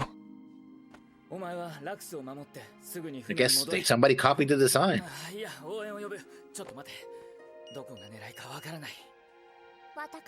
He didn't copyright the design of Haru, so. Also, he's calling for backup. Yeah, remember this is what I brought up on the next time on. But my disappointment with this episode is probably going to be, which is going to be Mir joining that side. Mir being a character I've enjoyed this entire time, and now she's going to get ruined. Well, I mean, you're the only one she sent the letter to. Because these guys suck. We've been rallying about how stupid they've been the entire goddamn season. You think Mir's going to become a better character for hanging around with them? No. Mir doesn't do that. Mir's got her own shit. Mir is the Flay of this, except that she doesn't have the same problems that Flay had. So I'm more interested in seeing Mir deal with her problems the same way I was interested to see Flay dealing with hers.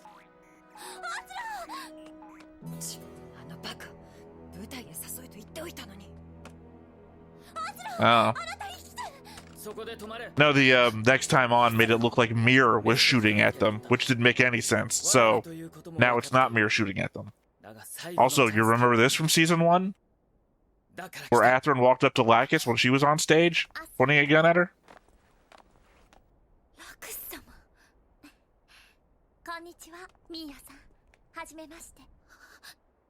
No, call me Lacus. Lacus. 殺されるとなら私と一緒に参りましょう It's a little weird plan to specifically only get Athrun killed. No, they wanted her to send the message to Athrun, anticipating only Athrun would show up. That's why she said, "Fool, I told you to lure him to the stage." 君のおかげで世界は本当に救われたんだ。私も人々もそれは決して忘れやしないさ。ミヤ、落ち着け。大丈夫だ。だから私がラクスだわ。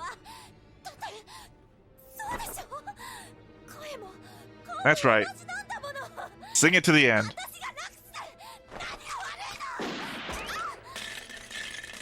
Wish you could have pulled the trigger a little faster, but okay, whatever. 君は名が欲しいのなら差し上げます。姿も。でもそれでもあなたと私は違う人間です。それは変わりませんわ。Yeah, but you'll have everything that's actually important, though. The name and appearance, that's the only thing people see. 私たちは誰も自分以外の何にもなれないのです。でも、だからあなたも私もいるのでしょう。ここに。だから出会えるのでしょう。 That's probably what it is. It's probably some sort of retractable thing on the inside. You know, like those strings that you pull back and they go back in. So it's cup into the back and like the forehead piece. It would only be more Gundam if this was happening during a fight in the mobile suits itself. You know, if you go like 10 feet to the right, you can shoot them both through the head at the same time. No, never mind.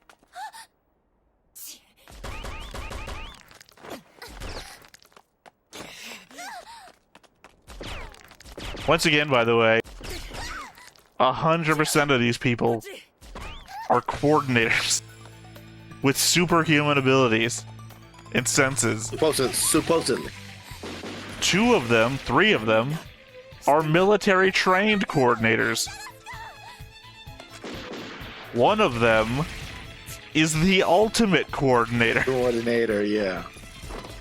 Also, the element of all the other guys come out of the woodwork. Again, just like the season 1 theater. Now kiss.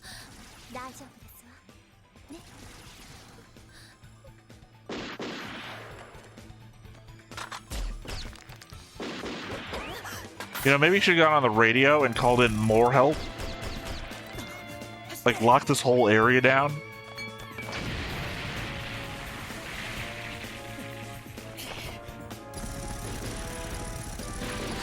I think conceivably you're on a moon base. Sarah is a badass. Yes.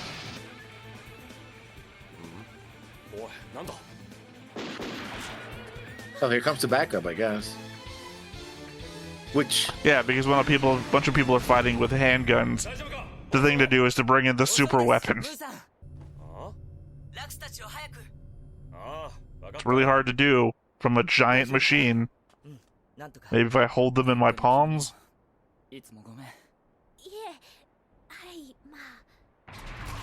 Again, superhuman coordinators. These are the people Flay was afraid of.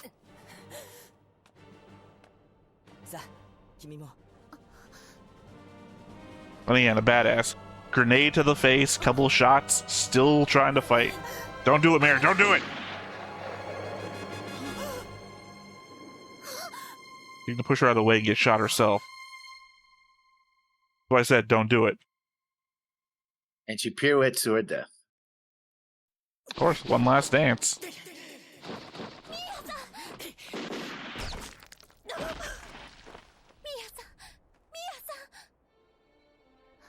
The untrained coordinator lady, who only dances, And sings. had to save the ultimate coordinator who is military trained. Well, I guess he's not technically.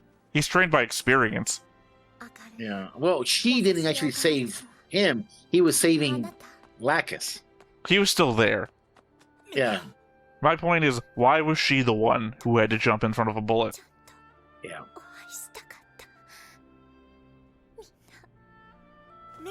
Well, actually, only some of you. Hit her with a phoenix down! I'm sorry, this is so telegraphed that I just don't feel anything right now other than what I was already angry about what was going to happen. Yeah. Or as Lessons likes to throw out, she got fridged. Yeah. Well, I don't think actually this is a fridging moment. This is a fridging moment. As you described it, this is literally she's dying to give some other characters a motivation. Which character? Catherine? Well, I said it in my notes. It's going to be a Flay thing, and it was been a Flay thing. Fucking stupid.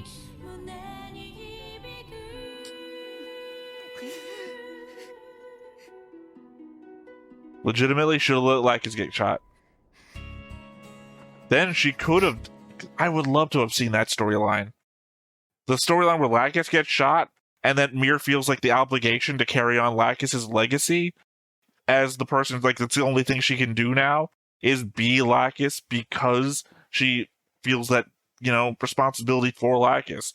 And in that way, like, obviously you have also the Kira relationship with Lacus to deal with there, the fallout of that, and what his emotion is about it. But then, you know, like, sorry, my mind always goes back to that Garen speech. Not taking your sorrow, turning it into anger, but the greatest responsibility we have to the people who sacrificed our lives for us. Like, God, that speech is so fucking good. It applies to so much shit. Again, you hate it because it was given by a fascist, but it literally, like, credit to the speechwriter, man. Speechwriter hit it the nail on the head with that one. Again, it would have been so amazing to have, like, it end with Mir having to be Lacus. Not because she wants to anymore, because she has to. Her. 語り得なかった命と思いの奇跡。変わることが夢か、変わらぬ自分が誠か。やるせないラクスの瞳は今最大の敵に向く。Herself. 次回、機動戦士ガンダムシードデスティニー。ミーヤ、悪夢の世界、立ち向かえ、フリーダム。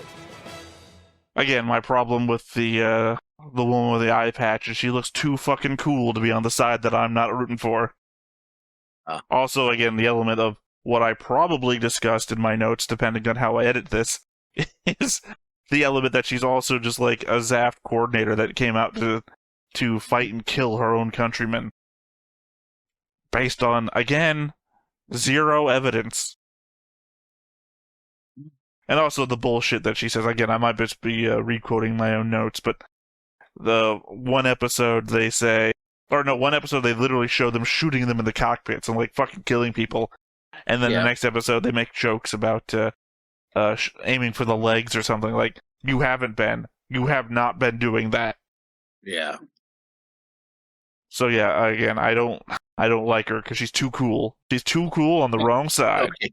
Too cool for this school, I guess. Well, it's like, okay, imagine you're watching a show, right? And the faction that you really like, and there's another faction you really hate. And the side you hate has the coolest character. I know it wouldn't be as ambiguous, like the same way you don't like the Garen speech. A unambiguously really good speech, because it's given by a really bad guy. For you, the really bad faction character, no matter how cool they would be, cracking voice there, no matter how cool they would be, that they're on the bad side makes them bad. You don't like them. I don't know. It's harder for me to like him. That's for sure. I mean, I did write Rambo Raw.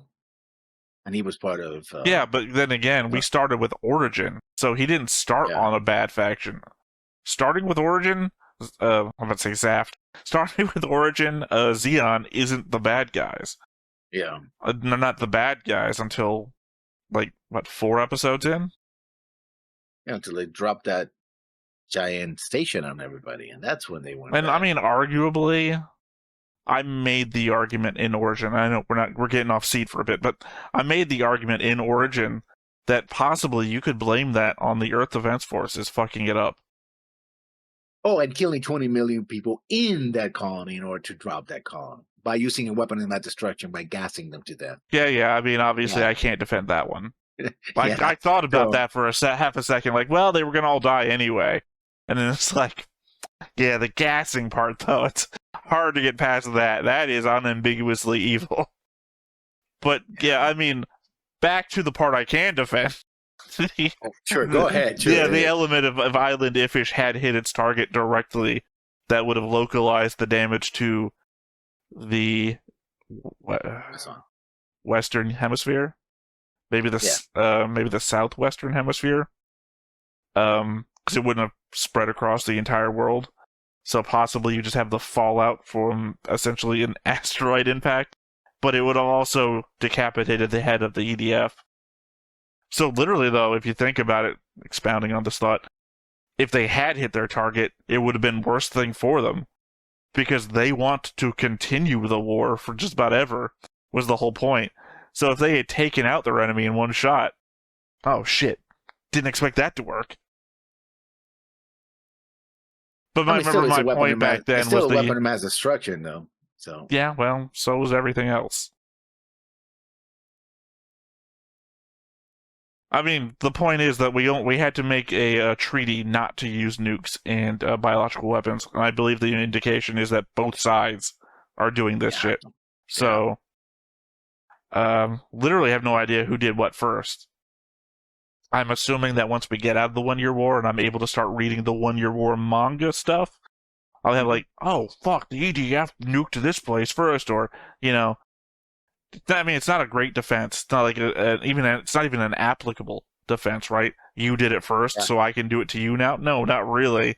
But at some point, if the other guy keeps doing a thing, the moral high ground isn't going to keep you alive.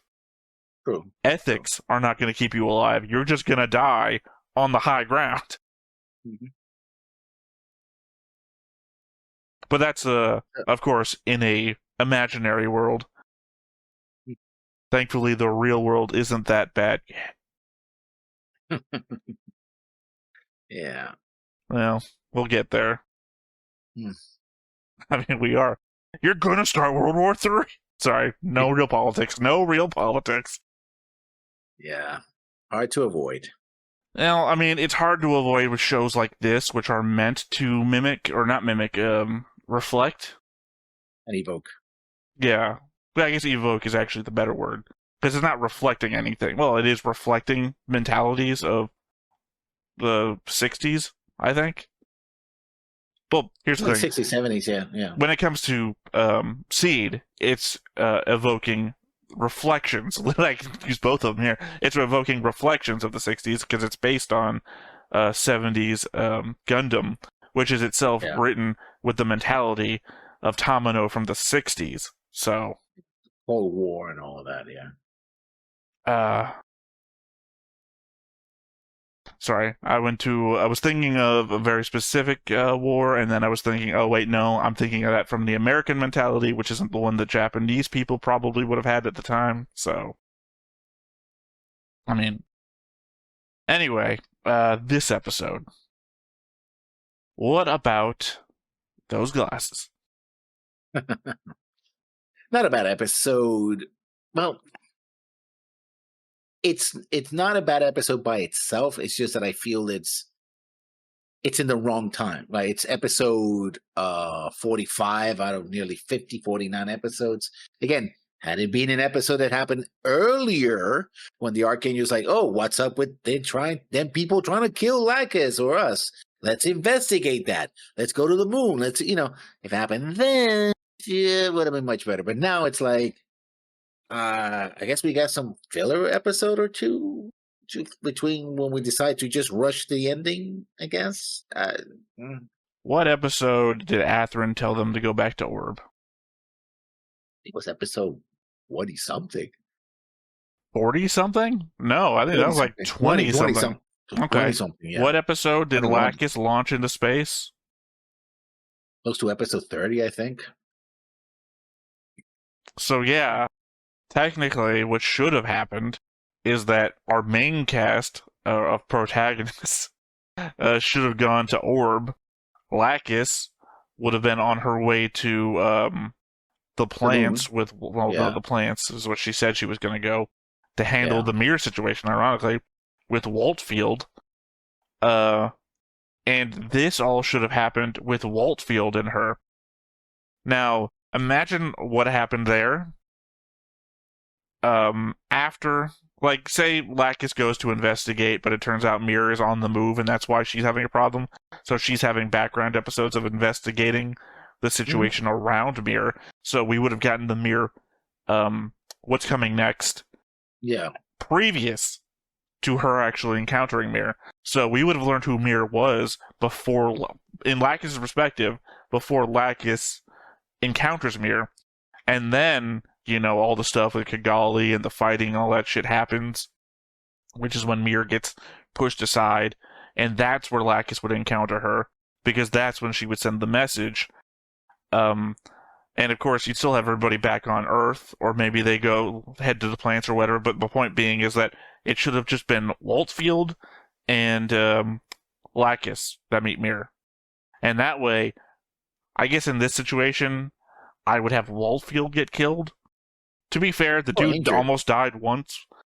He's got his second chance, and he's not doing anything with it anymore. No offense, Waltfield, but you're not making the moves on Moo's woman. So yeah, no, that ship sailed a long time ago. Well, I mean, it was your guess that that's what was happening, but no. But yeah, I'm just saying, Waltfield is a bag of regrets right now because he's still got, even like back at home, back in Orb, he's got the picture of the dead girlfriend on the mantle. So yeah, I mean, well, obviously I'm painting it from the picture that Mir doesn't die, but even if the show was going to go with that, then Mir still dies. But that's a lot less forgivable. That again, 3 military trained, or at least military experienced coordinators didn't do anything, and the entertainer had to jump in the path of a bullet, versus Waltfield, who is, by the way, limping around all the time because his leg is basically dead. You know, he's got a cane and everything. Him not being able to get in the way of the bullet in time makes more sense. One, he's also older and blind in one eye. Like, this dude not accomplishing it versus the ultimate coordinator just missing out. Yeah. Like, I feel like Kira has to willfully ignore what's going on around him. Also, how about the fact that we've just been surrounded by people that were shooting at us, but I'm going to lower my guard. Because there was exactly 3 people and only 3 people and no more. Yeah, I'm going to turn my back to the rest of the amphitheater. Nobody else will show up, right? Turn my back to the rest of the amphitheater and smile at you guys. Because everything's going to be A-okay. Nobody touches Kira unless Kira wants to be touched.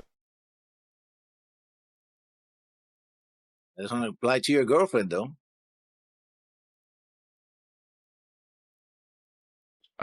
Who? Lacus. Oh, I'm thinking back to Flay. Because he did pull back from Flay before. Yeah. When she was in girlfriend area. So, yeah. Also, this would have been a good... I think his general message, no means no. Well, because what you're implying is Lacus can touch him no matter what. If Kira doesn't want to be touched, doesn't apply to his girlfriend, yeah, she can do whatever she wants to, no matter what. That's not what I meant. That's not what I meant, is that if he doesn't want to get hit, doesn't get hit. But he was not the target. Lacus was the target. So she doesn't have that ability to go like, oh, please, don't touch me. Well, she has the ability to say don't touch me, but doesn't have the innate ability to dodge anybody who's going to touch her or shoot her in this case. I should probably stop talking right now before I manage to dig myself even deeper. Was that a ghost? Yeah. So anyway, this was this episode. This was this episode. was. Again, apologies because we had to re-record. Obviously, we had seen it before, as given by the veil break that Lessons threw out there a little while ago, alluding to what was about to happen. Yeah, I guess that's all we really have to say about it. I'm heavily disappointed that Mir got killed, because I always seem to like the same character from both seasons. Except Mir was better than Flay. I mean, I wouldn't say she's more interesting or less interesting. Flay was very interesting, and she started off horrible.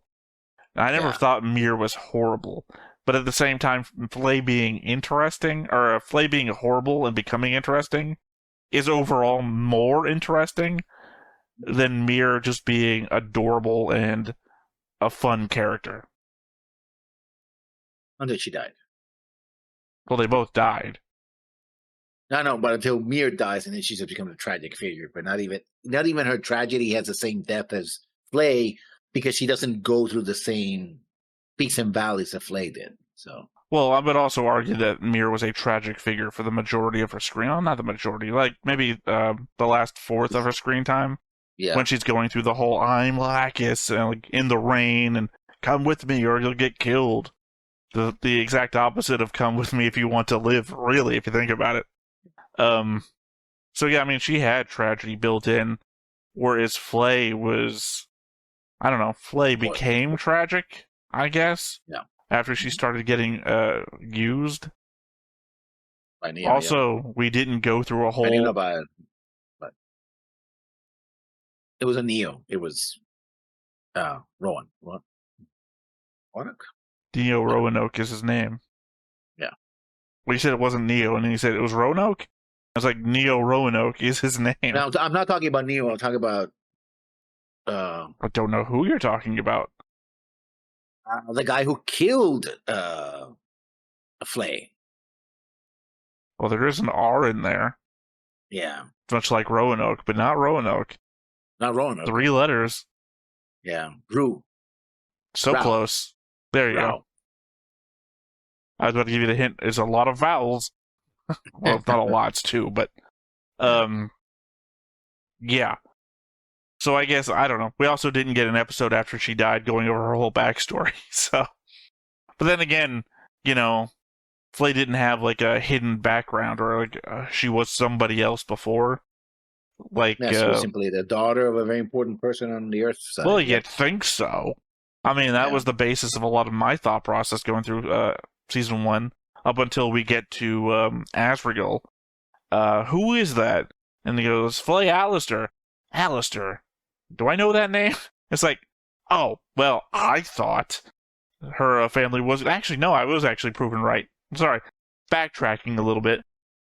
I thought her family was going to be big into Blue Cosmos, right?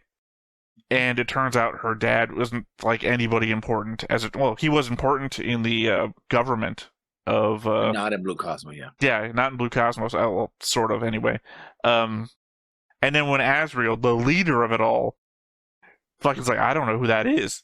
And it's like, all my theories that she gets evacuated from Alaska to go to Panama because her family is in on everything, and that's why she's being moved around for her safety, goes out the window, and Asriel doesn't fucking know who the family name is.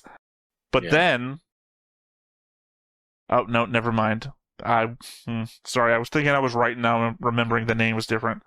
The guy who was in Logos has Asriel's name, not the Alistair name. I was thinking it was the Alistair name off the top of my head. No. Well. Not vindicated. But again, it was the basis of most of my thoughts about the people working around Flay, the fact she keeps getting moved around, and why Rao would keep her held up and everything like that. Yeah. And it turns out it's fucking nothing. I'm just saying that at no point would you not need the world's most popular mouth. Like, at what point do you not need Taylor Swift on your side? Right? What point do you say, I don't need Beyonce anymore? It's like, no, that's always going to be useful. It's never not going to be useful, even if you don't have anything for them to do right now.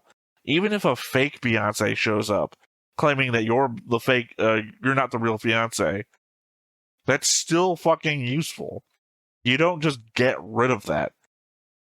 It's not like you can make that resource again. Oh shit, I wish I really had somebody who could talk to the public for me right now.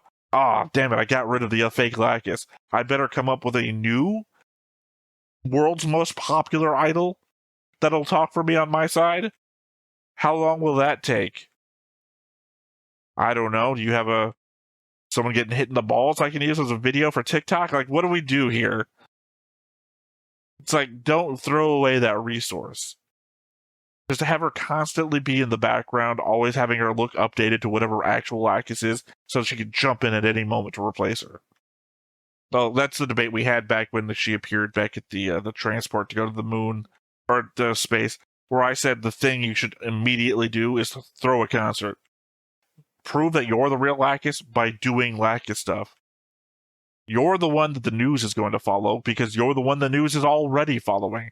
The real Lacus is actively trying to stay out of the spotlight. Therefore, the impetus of being real falls on Mir. Not the impetus. The default for being real falls on Mir. Other Lacus is the one who's going to have to prove, because the one with the zaft escort, the one that always someone can say, "Where's the real Lacus? Where is the what are they doing right now?" is the one where Mir is at. So if there's ever any doubt, make yourself publicly known. I, in fact, think this is a perfect example of what this season is like.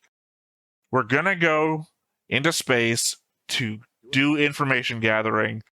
You know, just like every other time they said they were gonna do a thing or have been told that they need to do a thing. And then what do we get? A collage of them shopping? And, oh, you don't even care what I dress like. You're like, what does that have to do with information gathering? We're informed that CDs are still a thing. That's the thing I learned this episode. All right. Well, I think that's everything for this episode. So, once again, I have been Theta. This has been Lessons. We've been Stoneface Reactions, and we will catch you next time. Bye-bye.